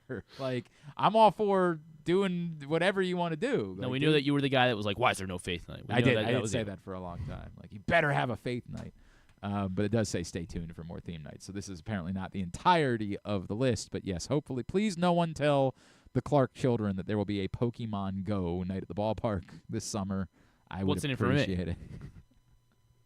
Boy, they're big. They're big Griffin guys. Yeah, It's really weird. I don't know how to explain it. They love Griffin. They're all like, "That's Mr. Griffin." I'm like, "Right, I know." And they're like, "Dad, you work with him." I'm like, "Right, I know that. I see him every day." They're like, "We're gonna go talk to him." I'm like, "All right, go by all means." Yeah, don't mention it, please. Please do not mention that there's going to be a Pokemon I can, but what's night. in it for me? I don't know. There's going to be hard to. It might just end up being. You guys excited for August 13th? Yeah, for no reason. Pokemon night at the ballpark. All right, it's Tuesday, and every Tuesday we catch up with our next guest to talk hoops, lacrosse. He, of course, the Washington Post, as well as USA Lacrosse Magazine, Blue Ribbon et al. At Discourse, D1S Course on Blue Sky for our friend Mr. Patrick Stevens, who's back with us this morning here on GCR. Patrick, good morning, pal. How are you? I am well, Glenn. How are you? I'm all right. Obviously, disappointment for everybody that cares about Towson basketball. I don't know what to make of it. This was not a fluke last night. They were not the better team, kind of from the get-go. And I there's probably some sort of like spiritual question about their continued struggles in the CAA Semifinals, but it just continues. The song remains the same, unfortunately, for Towson basketball. Yeah, now 0-7 all time in CAA semifinals. They've lost in the semis the last 4 years, and frankly, I think this one goes down as the most inexplicable of the bunch. Yep. Like you look at last year, that was obviously a gut-wrenching way to lose in the end. But you could at least chalk it up to Charleston was a better team all season, and you played well for 36 minutes, and then it just all unraveled on you. And a good team came back to beat you. In a situation like this where you swept this team, you led them by 12 games, 11 games in the regular season standings. They're the 12 seed playing the fourth time in 4 days, and to play the sort of defense that they played, which was not good, is just one of those things that is really, really difficult to understand. This is one that leaves a mark in a different kind of way than that Charleston loss last year. This is one that Towson should not have lost, and they basically played tight from the jump and could not defend to save themselves. And then you add in it. I think there's every reason for people to think that there'll probably be some guys that will be exploring other options after this season. Yeah, I mean, there's certainly some guys, including the Conference Player of the Year, Tyler Tejada, that are going to not go unnoticed. Yeah. By other larger programs, and it was remarkable that Towson kept this group together for this year. So. What does this look like next season? Who knows for Towson? We talked about it all season. What do you want to do? You want to get a bye into the quarterfinals. They got that. You want to figure out a way to isolate UNC Wilmington and Charleston on the other half of the bracket, and they did that. They got the 1 seed. Those two teams had to play last night, and Wilmington won a 1-point game. You're facing a 12 seed. Playing their fourth game in 4 days. Playing their fourth game in 4 days. And you can't get the job done. I said to someone before the game, if Towson loses this game, they might really be cursed. And now I feel like we need to go on a search for like a pentagram or something somewhere on the Towson campus. Like what is going on here? This is one where you're 100% right when you say Delaware was the better team last night. They were. But there's no reason to think that Towson shouldn't have been the better team last night. And, Pat Scarry pointed out, hey, didn't play great defense in the second half against Drexel on Sunday either. And he's right. And we've talked for the last couple of months about how this team played with fire with a bunch of close games, and we were right about that too. At some point it comes back to bite you, but in this situation, it's something that really kind of boggles the mind a bit. And, I think as you sit there and try to figure things out, this is a performance that for everybody involved warrants some criticism. On the flip side, there is another area team that will have a chance to play in a conference championship game, as Navy tomorrow night will play at American for the Patriot League title after their really good win at Bucknell on Sunday. And I think American's the better team, but I don't know how much distance there is. And in a one-game scenario, Navy has a fairly good chance. Well, Navy swept the regular season series. Yeah. I mean, American kind of no-showed in Annapolis at the start of conference play, and that was a 23-point rout for Navy at a time where Navy was 3-10, and there was really no reason to think that they were going to do that. And then late in the regular season, 2 weeks ago, they went into Bender Arena and won 68-60, and so they've caused some problems for American both times around this year. You know, in that game a couple weeks ago, you know, Matt Rogers got his, but they defended really, really well beyond the big kid for Americans. So I think if you're Navy, you're feeling really good at this point. You've gone out and won 7 of your last 8 games.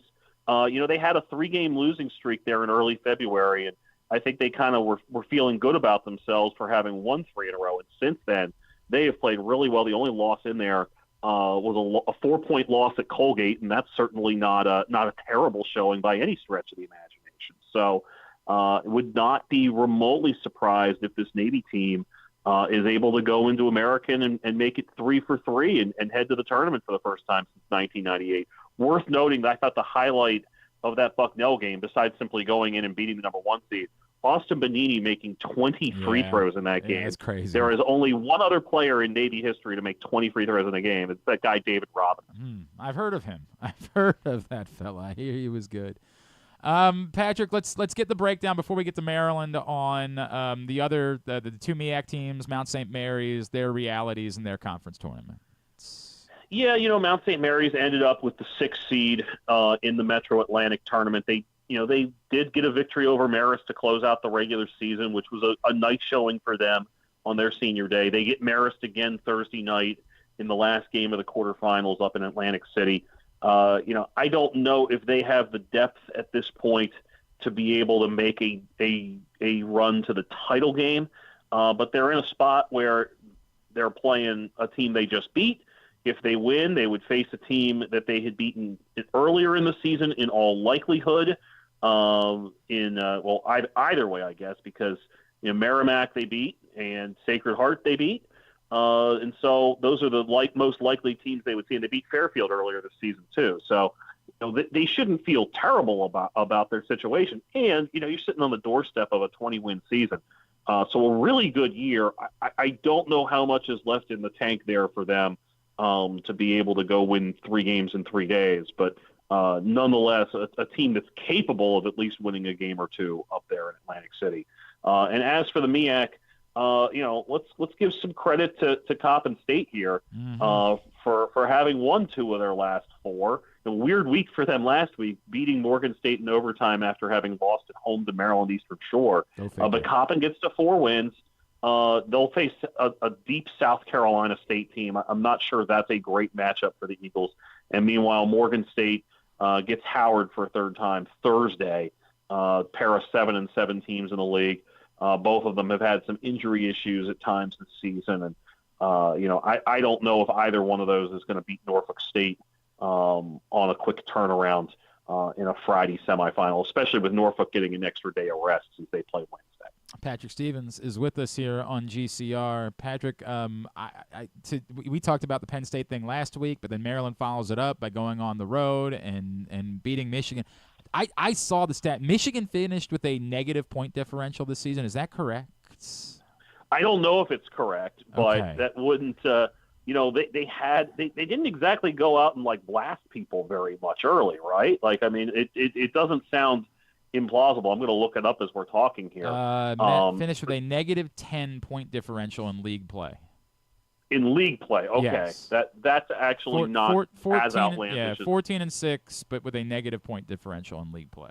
Well, those 2 Michigan State games certainly did not help them out. Yeah, there's no doubt so, about that. But you look at Maryland. Somebody asked me or mentioned, landed in my mention somehow, saying, how did Maryland end up with this sort of low key, stealthy 2nd place finish, and nobody seemed to notice? And the answer is, well, they didn't go out and play very many people in non-conference play, and they lost a close game to Marquette, so there was nothing to really generate buzz in November or December besides that blowout of Ohio State. And then they start league play 3-4 with losses to Washington and Northwestern.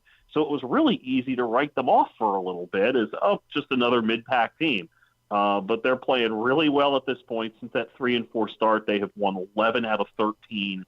We talked how much about how this was a team that couldn't win on the road, and then they go out and they basically split their 10 conference games on the road. And you know the deal here. You know that you're not going to have much from the bench. You know those 5 guys starting are all going to log significant minutes. They're probably all going to end up in double figures on a given night. It's certainly probably 4 of them at minimum. And ultimately, there's no evidence to suggest that they're going to go quietly, no matter what. So I think it's really a remarkably consistent bunch. And to their credit, it's almost as if they've saved some of their dud-type performances for games where they could get away with it. Like you think about at Penn State, you think about home against Minnesota, home against Nebraska. There's a few of those that have been scattered throughout where it's like, well, they didn't play all that great, but they got the job done. And against the higher end teams in the league, they have uniformly shown up and played well game after game after game, and that's pretty remarkable. Again, as we talked about before, this weekend probably trickier than the NCAA tournament in terms of how the depth might impact them. Yeah, and you look at the potential matchups. Illinois closer to full strength is probably going to give them a better test than the first time around if that's who they play. It could be a desperate Ohio State team that they play in that spot, trying to solidify its positioning for the NCAA tournament. So Maryland has not played well in the Big Ten tournament over the years, and frankly, I'm not sure that this weekend matters that much. I was going to say, is there any it feels like they're kind of on the 4 line at the moment. Is how much can change for Maryland? If they're on the 4 or on the 5, does it really matter that much? It matters what color jersey you're wearing. in the second round, in the second round, right. In the first round. You can get a dicier kind of matchup there, against a Liberty or an A-10 champion like a VCU or George Mason or somebody like that, or a Dayton. So there is something to be said for earning that spot on the 4 line. The other thing to remember about this week, especially for teams in that 4, 5, 6 range, is almost all of them are going to lose at some point.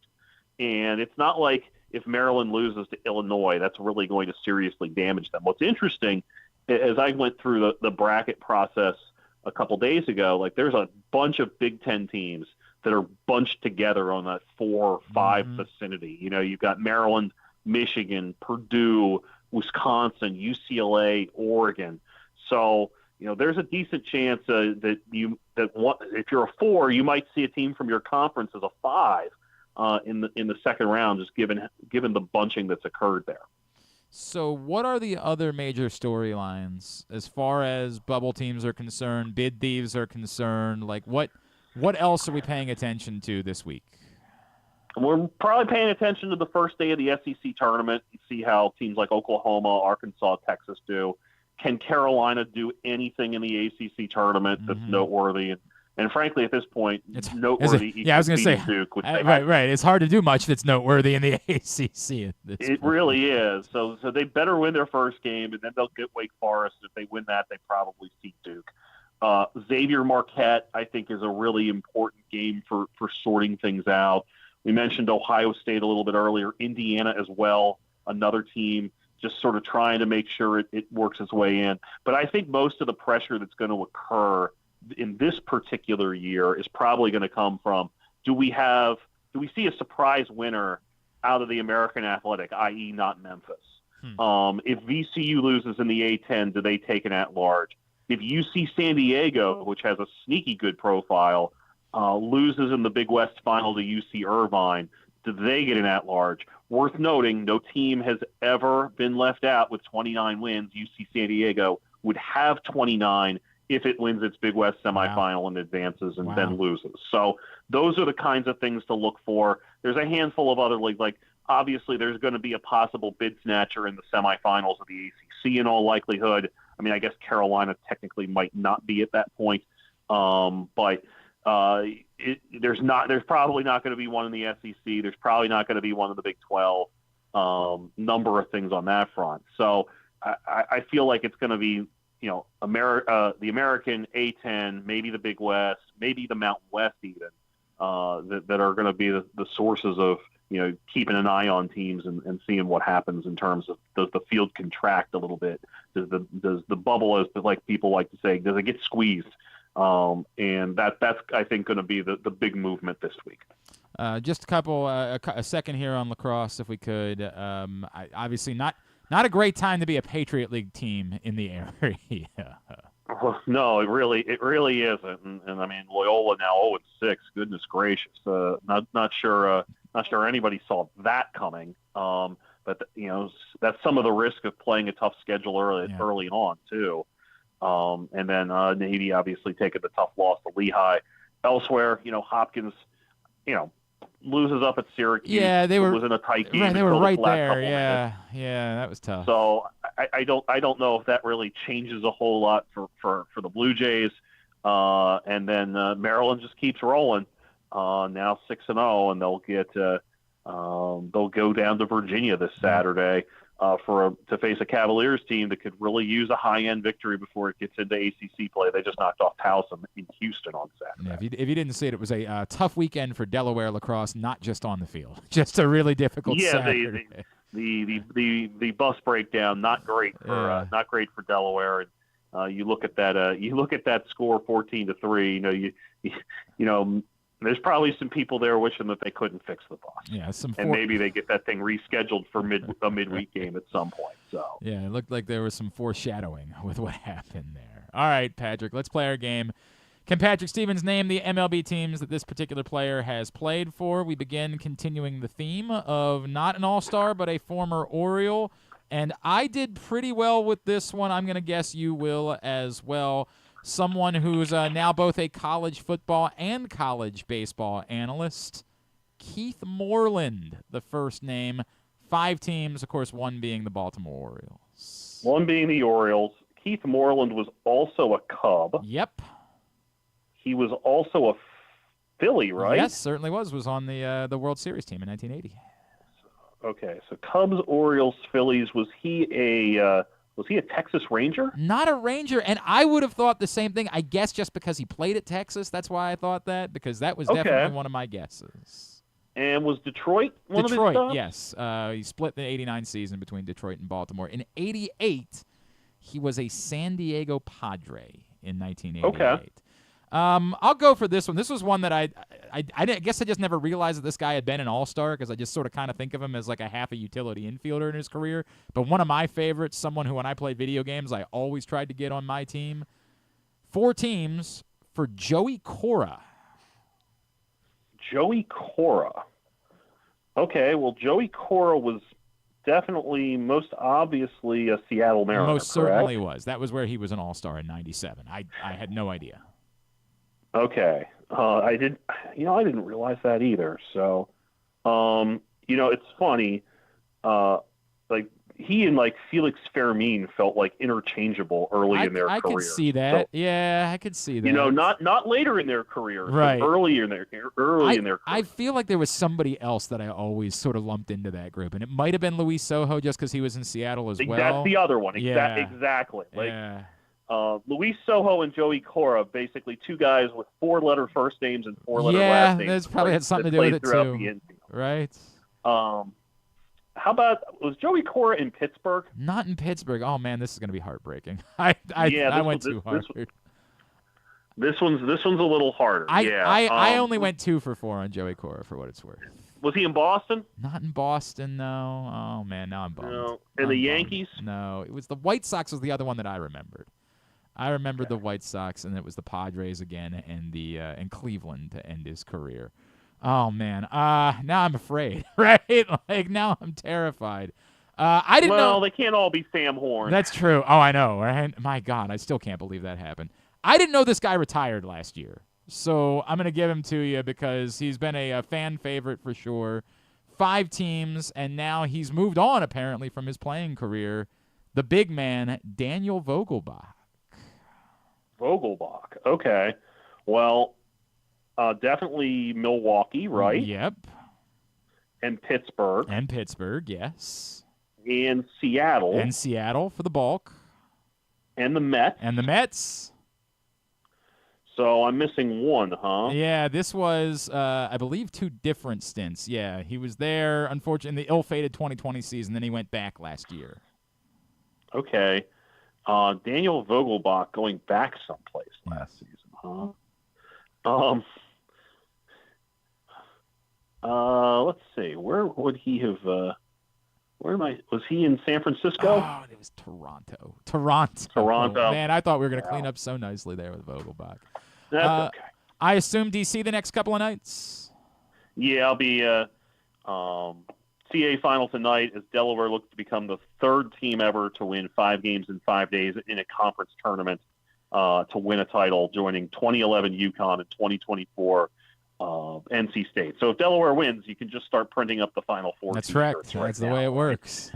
And then American and Navy Patriot League final at Bender, and then the A-10 tournament gets started Wednesday as well. So probably make a stop at Cap 1 before heading over to Tenleytown. GW gets underway on Thursday and Mason on Friday. Very good. At Discourse, D1S Course on Blue Sky and still on Twitter as well. Give him a follow there. Patrick, appreciate you. We'll talk some brackets next Tuesday. Thank you, my friend. Oh, awesome. Take care. It's Patrick Stevens with us here on GCR as he joins us every Tuesday, and we appreciate it.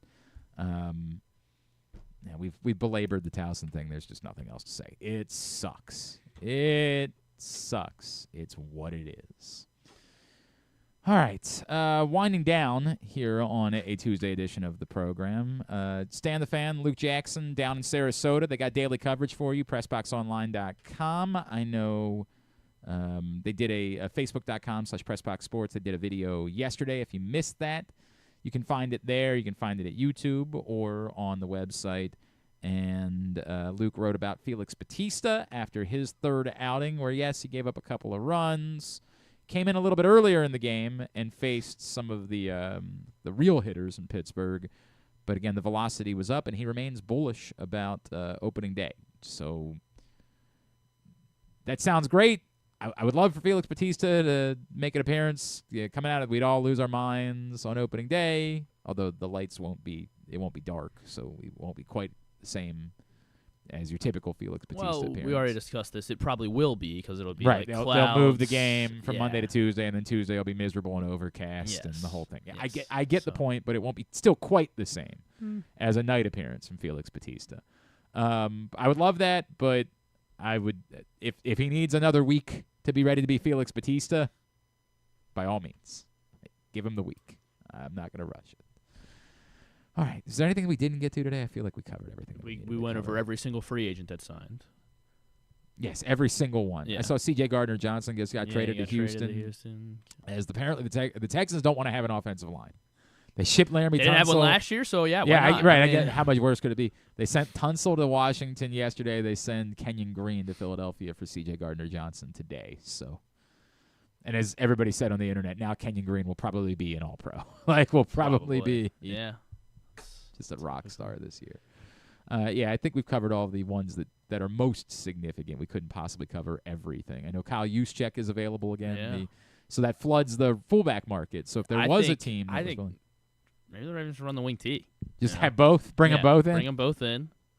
It's a hell of an idea. Have two, be John Carroll up the road and the Baltimore Ravens run the wing T offense. Hell of a thought. I didn't realize John Carroll. John Carroll runs the wing T. I didn't know that. Yeah. That's wild. They brought in a coach from California. Okay, specifically to run the wing T. Well, I mean that's what he runs. So that's wild. That's wild, man. I don't know if they said you have to run the wing T, but did you see? I don't know. They played again last night. I couldn't tell you possibly who won. Did you see how the Wizards won on Saturday night against the Raptors? No, I did not. Jamal Shed. Sure. Yeah. Drove to the basket at the buzzer, scored. I think this game was in Toronto, so everybody was going crazy and losing it. They go to the review, and I still don't even know that it definitely wasn't out of his hand in time. They showed it, and I don't know. this popped up on my Twitter. I assure you, I wasn't watching the Wizards. Hopefully, we're not spoiling any of Drew's content for tomorrow. Right. And I like the Wizards broadcast. And in fairness, I think I was watching it on my phone wherever I was, so like I can barely tell. And I watched it like 5 times. I'm like, are you sure that's not out of his hand? But they overruled and they waved the basket off. And there had been the whole scene.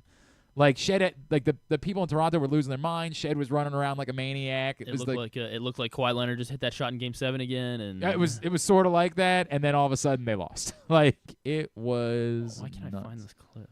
Oh, okay. I see it. Well, I see a still shot of it. And does it show whether or not? It looks like the still shot I see is of zeros on the clock, and the ball is out of his hand. Right. So that. But I also don't have the frame before it, so who knows? I don't know. Hang on a second. Let me see if I can find it. Fourth quarter. Why is there? Oh, here we go. At the buzzer. All right. You got it. You got the video because I have a video, but I don't think it doesn't look like there's a slow down replay in it. But yeah, I can see everybody going nuts. Everybody's going crazy. They just win the game, and then they go to the replay, and you're like, I don't know how they overturned it. I just don't know how they overturn. What's the Raptors? The Raptors are bad, right? So like, are bad. Although like now that I see this shot, I can see. I don't know. Whatever. Most ethical loss in the history of the NBA. I don't care. I don't care. I don't care. I don't. It's the Wizards and Raptors. Who gives a flying F? All right, well, here, let me make a decision here. Oh, yeah, it's important for you. Well, you got the hamster ball race wrong, so you got it right at first. Well, that's because I was watching it at full speed. Mm-hmm. It looks out of his hand. I also want the Wizards to lose.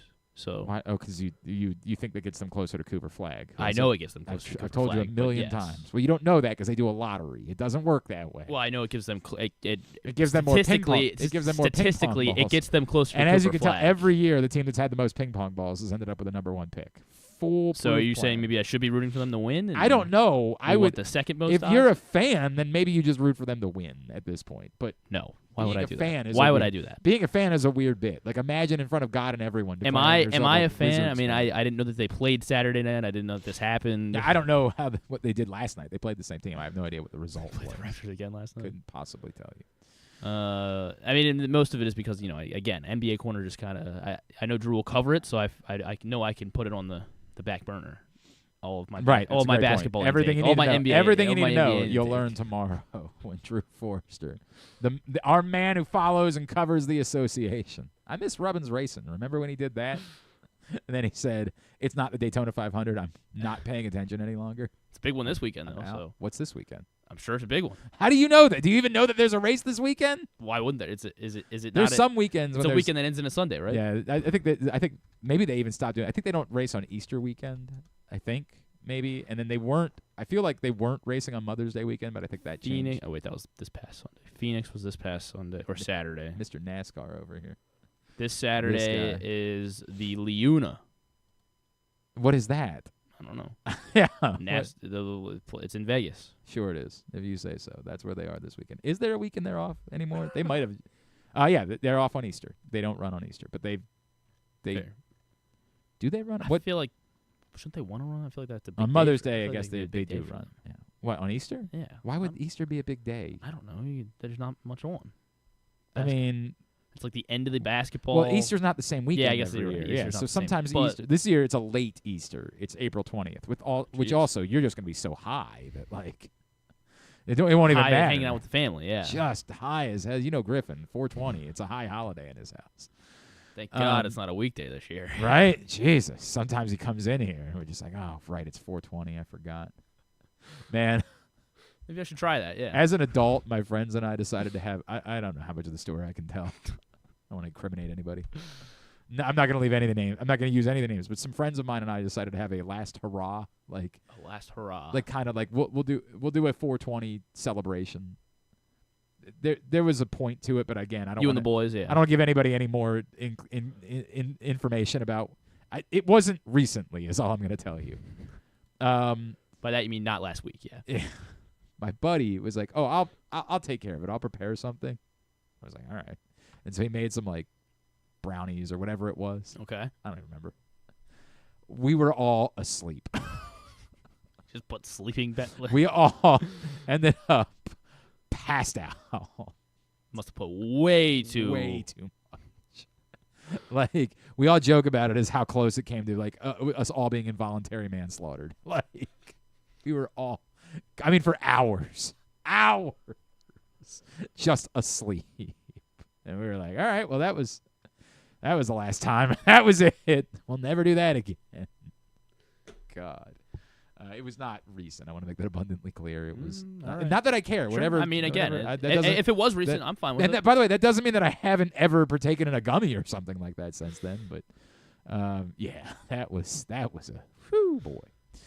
All right, trivia last night. It was a tough finish because we didn't wager enough on the final. We were not confident, so we didn't wager enough. But we still won the regular season title for the okay. Well, last week was the final week of the regular season. So does that get you a bye? Is it a ladder matchup where you guys, really weird bit? Apparently, they take all of the regular season champions, they just put them all in a hat, they pull out one of them, and that team goes on immediate path to the World Series. Everybody else has to go compete. So and I can't. So it's much like these one bid leagues where the regular season really doesn't matter. I can't make it the semifinals or the final, so it's what it is.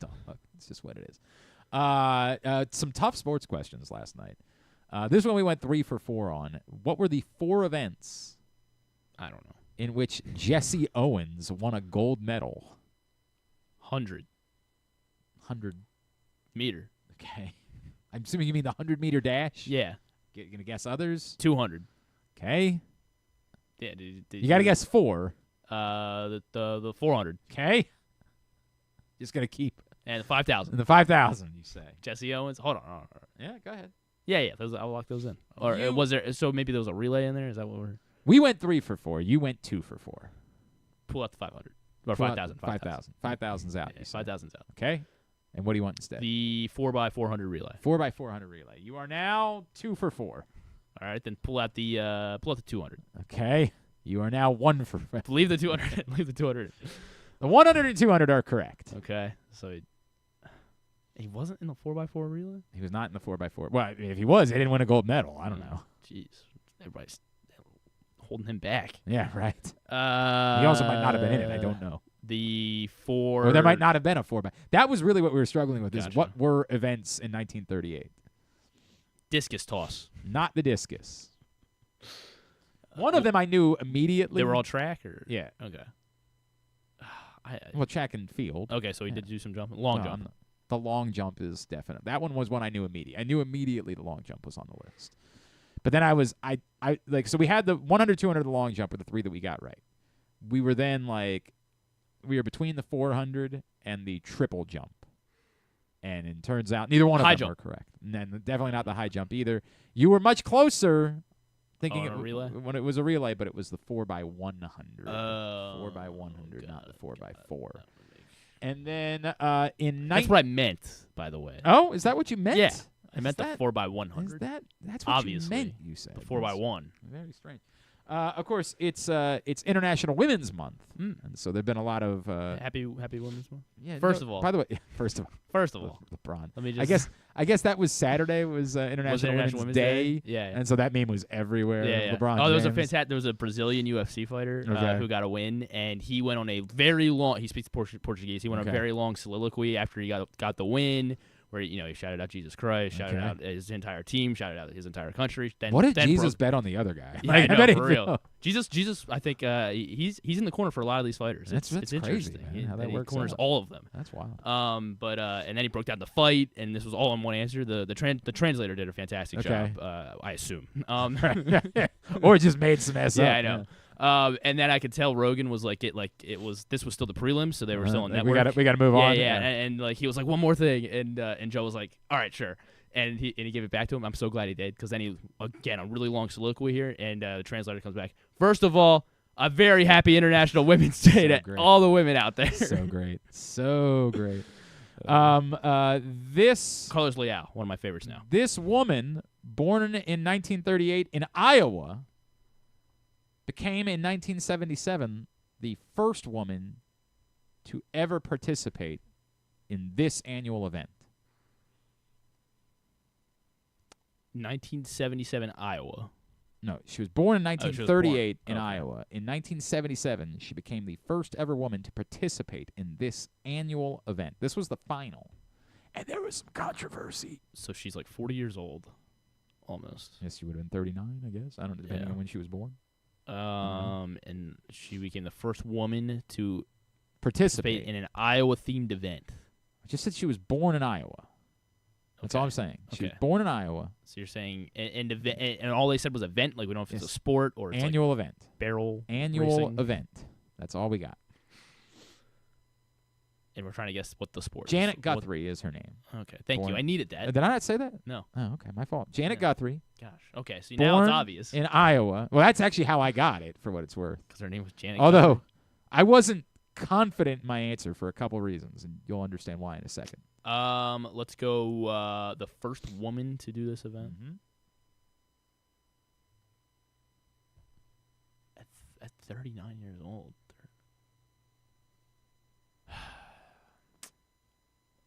This event. How about decathlon? Decathlon. Yeah, decathlon. But you think there's only one decathlon all year? Maybe. I'm pretty sure there's all right, butter churning. Like what's the? It's an annual event. An annual event. So Yeah, like the Daytona 500. Or like the Reese's. Well, no, that's not. Or like the Scripps National Spelling Bee. Gotcha. You know, like anything. It can be an annual event. You know. Any one annual event. Yeah, let's just go with the Daytona 500. That was our guess. Was it really? And here's what happened. The boys were all wanted to go Boston Marathon. Like our movie guy convinced himself that he knew the entire story. He was like, "Oh yeah," like they were mad and they chased her down. Like they were 1977. Yeah, I feel like the woman would have. Yeah. I said, I didn't know that it was Jan. Like there is a woman with a similar name that was a race car driver. So I would go Indianapolis 500. But then what I was confused by was the only reason I knew that there was a woman with and I didn't know it was Janet Guthrie, for what it's worth. I remember every time NASCAR tries to pretend like they've been diverse, they bring up this female driver that drove in NASCAR before Danica Patrick. I guess there is a female driver that I think ran a Cup Series. So it came up again recently because I think maybe last weekend, maybe there was a female driver that ran in the Cup Series race. Okay. I know Sounds that'll right. probably come up in Rubbin's Racing. But I said, so if it's NASCAR, I guess it has to be the Daytona 500. But I was confused as to when the Daytona, because there's only been like 50 Daytona 500s. I'm like, was there a Daytona 500 in 1977? Like, yeah, that had to be a Daytona 500 in 1977. So at first I said go Indianapolis 500. Then I talked myself out of it and said, no, she drove NASCAR. Go Daytona 500. So we turned in Daytona 500, but with a low wager. We were in second place going into the final. We were only 2 points back, but we were very unsure. So I think, only wagered 6 points. And thank God we only wagered 6 points because the answer was Indianapolis 500. Wow. Now, I said, well, I'll be damned. And so I look up Janet Guthrie, and sure enough, in 1977, she did become the first ever woman to run the Indianapolis 500. But also, there was in another? 1977, she became the first ever woman to run in the Daytona 500. So all of a sudden, I had to be that guy. Like, as she's reading the scores and preparing to tell us that we didn't even finish in the top 5 for last night, didn't even get any points, I yell back, and I'm like, Now, in fairness, dumb luck. Like, I did not know. The answer could well have been Indianapolis 500, and this was dumb luck that I look down and I see that she in both in 1977. The way if she had said like May of 1977, then our answer would have been wrong. But 1977, she was the first woman to run in the Daytona 500 and the Indianapolis 500. So then I had to yell back like, take up the phone, show the whole thing, and then it's the awkwardness of like, well, you're right. And so now what do we do? So they get points to you guys and everyone? Everybody that said either one. Okay. Yeah, because either one is correct. She Yeah. was the first woman to run in the Daytona 500, and she was the first ever woman to run in the Indianapolis 500. She was both. So, thumbs up. Did anyone else say Daytona, or you don't? I don't know. Okay. I don't know. A lot of people said a lot of people knew it. The answer they were clearly looking for was Indianapolis 500. Right. But it was both, as it turns out. So we got the points. Didn't matter. We didn't wager enough for it to be winners, but we did win the regular season title, so we had that going for us, which is nice. Decathlon, however, was your Griffin. Somebody last night was like, how come Griffin's never come back? And I was like, we could talk to him about it. Busy, And with? Well, last night I had to watch Towson season end. Yes, sure. Yeah. Couldn't have missed that. Couldn't have. What about next Monday? What are you going to be doing next Monday? Next Monday. Oh, no, it's St. Patrick's Day. There's no game next Monday. No game. 2 weeks. I think I actually am doing like a Goucher lacrosse game, I think. On a Monday? Yeah. I was like, okay. That's weird. They don't want to compete with the Callum Robinson Mustang Classic. Can't blame them for that. It does make sense because I think they play on like. But then you answered decathlon, and I'm like, well, that might be the reason why Griffin hasn't come back. That might have something to do with it. The annual. I'm going to start my own team. The annual. Oh yeah. You're gonna recruit. Are you gonna get people that know answers? And we're gonna say yes, Falcon Way. That's what. We'll yes, Falcon Way. Yeah, I like that. I actually am all on for this. Would be wonderful if you actually did this, even for 1 week. If it was just you and PFF. PFF Sean. Yeah. If the two of you just showed up 1 week and played as yes, Falcon Way, just to be a-holes, that'd be good trolling. If we could even get points, that'd be. Yeah. Right. Any and we all. should be able to get a few. I think a couple in there. Yeah. I can't think of any other questions. Oh, you know what I missed last night? I forgot who was the new Senate Majority Leader. Oh, yeah. Well, yeah, we would have gotten that. They asked. Oh, yeah, go ahead. PFF Sean knows. Yeah, go ahead. He's our Senate Majority Leader guy. Yeah, who's the Senate Majority Leader, Griffin? It's not Nancy Pelosi, is it? Well, they're not in the majority anymore, so it would make it very difficult. Is it like Matt Gaetz or something? Matt Gaetz is no longer serving. Good. But we tried to make him Attorney General. Hell of a country. Chris Christie's not still doing anything. He was a governor. Yeah, but I don't know if he came back. Let's see who else is out there. What other? I'm waiting for you to name one Republican senator. One. At this point, we're at that point. Name one current Republican senator. I don't think Mitt Romney's still. He was there for a while. I mean, but he's not there anymore, is he? No, he bowed out. Good for him. He probably deserved it. They turned on him because he wasn't a Trump fan. Gotcha. Yeah. How dare he? Yeah. Well, let's see. I guess is he still?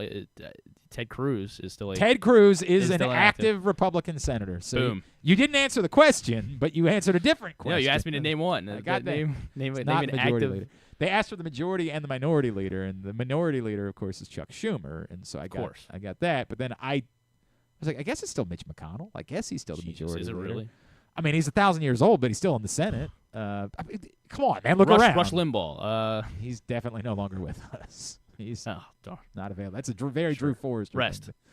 No, John Thune, now the Senate Majority Leader. The left tackle for the Chiefs. Exactly. Well, now he got traded. Joe Thuney, yeah, this is the Senate Majority Leader. Missed that one. That one was shameful. I was definitely on myself. Yeah, that is shameful. And then there, yeah, I know how embarrassing.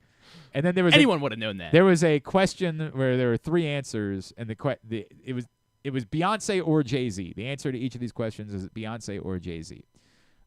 Which of the two has won more Grammy Awards? Beyonce. She's won the most Grammy Awards all time, so that one was easy. Which of the two has released more studio albums? Beyonce. Jay-Z. Jay-Z. That's why I said Jay-Z. And which of the two has the higher net worth? I feel like because Jay-Z owns teams, or at least Does he own teams? I know he had a part of the Nets. I thought he had I don't think Beyonce does. Although Beyonce probably is arguably more successful, in her music career. I'll go Jay-Z. See, I thought Jay-Z was the obvious answer, but my cousin, we let him talk us out of it. And then I was like, all right, there is Ivy Park, she's got a fashion line. He's the guy that says, I'd rather have dinner with Jay-Z. Right. So he said, he was like, I think Beyonce's a billionaire. Is Jay-Z a billionaire? And I was like, maybe. He's a businessman. Yeah, he's not a business. He's a businessman. No, yeah. Jay-Z's apparently worth more than $2 billion. The answer is Jay-Z, but we said Beyonce. Also, we convinced ourselves International Women's Month. We were like, that they're trying to prove women are out here doing it for themselves. They don't need no man. All right. Tidbit is brought to you by the print issue of Press Box. It's available for free at your neighborhood Royal Farms, any of the hundreds of locations around town where you find Press Box. Read it all at PressBoxOnline.com. David Rubenstein on the cover. Stan the Fan and I had a lengthy sit-down with the new owner of the Baltimore Orioles. Go find that today at your neighborhood Royal Farms. All right, so or maybe it was a week and a half ago now. It's like the 6 or 7 year anniversary of this funny graphic that Fox Sports Indianapolis threw up during a Pacers game. because Thaddeus Young, they found out, with players to play 800 games. So I'm guessing it was like the 800th career game that Thaddeus Young played in. Okay. And so they pulled his averages, and so players, and they made a graphic. There were 5 players all time that averaged 13.5 points, 5.9 rebounds, 1.4 steals, shot 49% from the field, and 30% from 3 through their first 800 games. And Thaddeus Young is on this list alongside 4 other NBA players. They're all legends. Give me the numbers one more time. 13.5 points. Okay. Averaging 13.5 points a game, pretty attainable. 5.9 rebounds per game, seems relatively attainable. 1.4 steals, so they play defense. It's random. 49% from the field, and 30% from 3. Thaddeus Young accomplished all these through his first 800 games. LeBron is on this list, yeah. How about Durant? No KD. Michael Jordan. Michael Jordan is on this list. Thaddeus Young, LeBron, Michael Jordan, 2 others. It has to be guards, right? Because of the steals. Although what did you say? It was like 1.4. Yeah, 1.4. It's almost a steal and a half a game. Still, I think that has to be. Wilt Chamberlain. No Wilt Chamberlain. A little too far back. And I'm assuming they're guards. Yeah. Okay. Magic Johnson. Isaiah Thomas. 5.9 rebounds is a lot. Isaiah Thomas. No Isaiah Thomas. Dwayne Wade. No Dwayne Wade.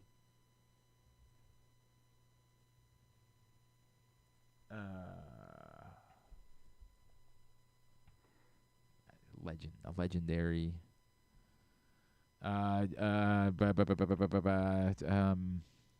Man. Dr. J. Not Dr. J. Stick around. Stick with Magic's era. Larry Bird. Thaddeus Young. It's a hell of a group, man. Thaddeus Young, Magic Johnson, Larry Bird, Michael Jordan, LeBron James. Hell of a group, man. With to play their first 800 games. That's unbelievable, man. That's So shout out Fox Sports. We should probably talk about that a little bit more. That Thaddeus Young's one of the 5 greatest players in the history of the NBA. Through 800 games played, yeah. It's incredible. All right, very good. Let's get tubular.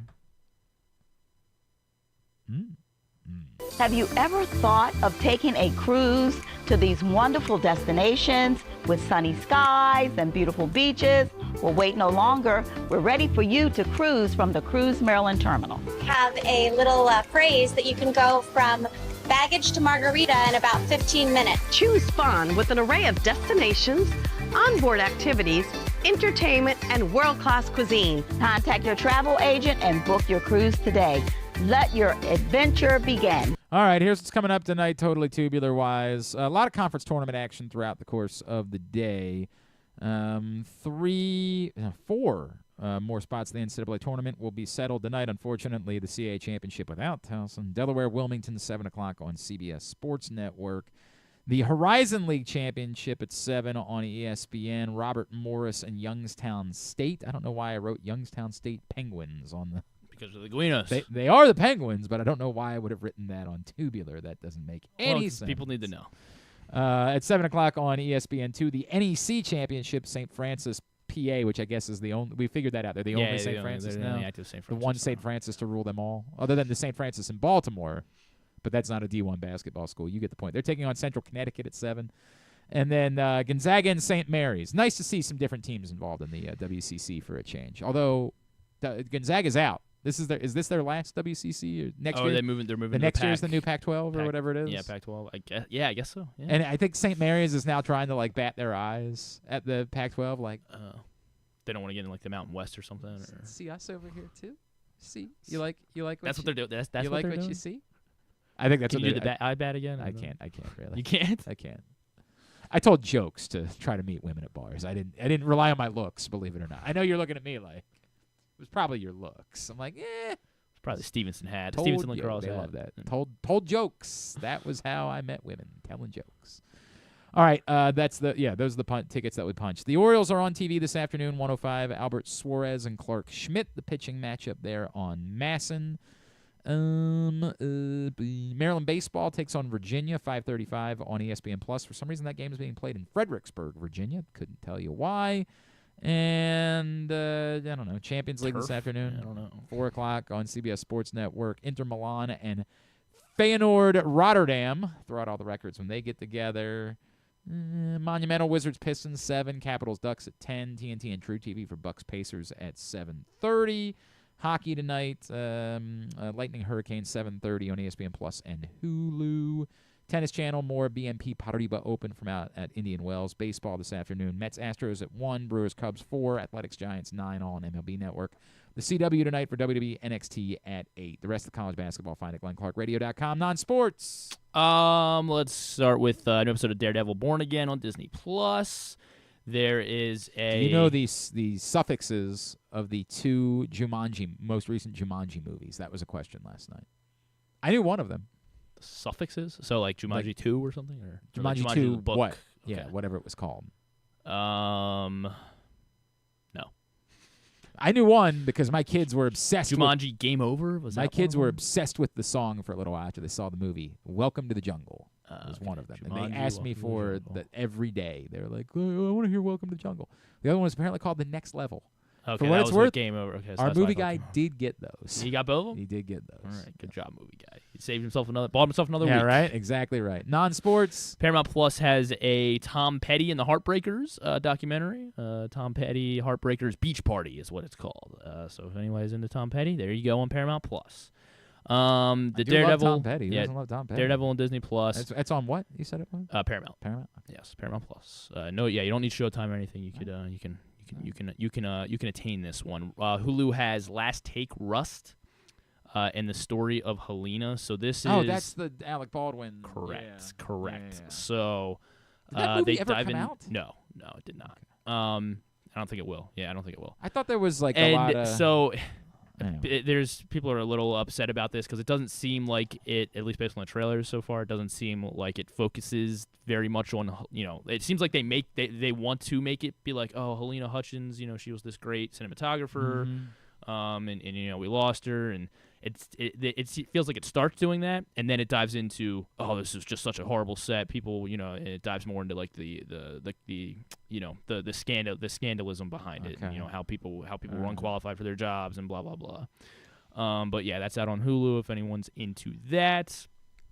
And then some great groupings on the late night circuits. We got Caitlin Olsen and Robert De Niro and Seth Meyers.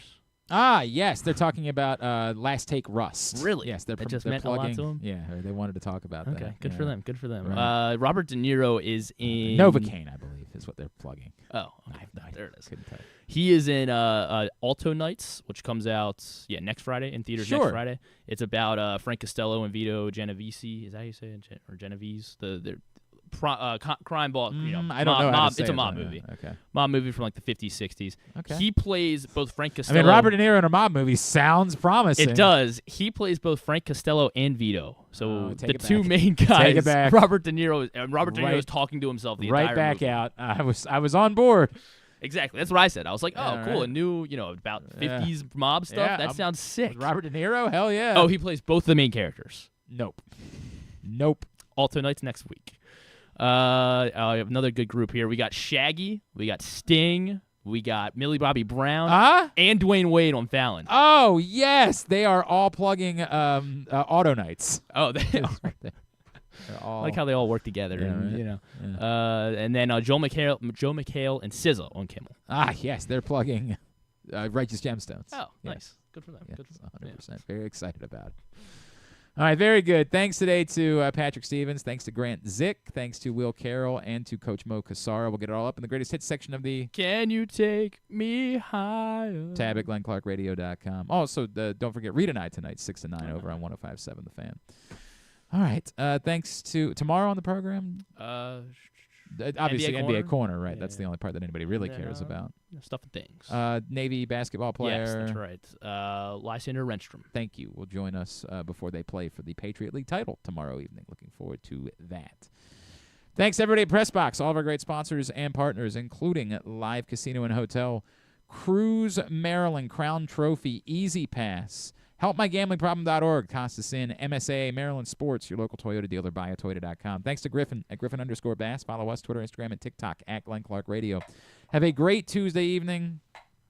Go Maryland baseball. Duke sucks.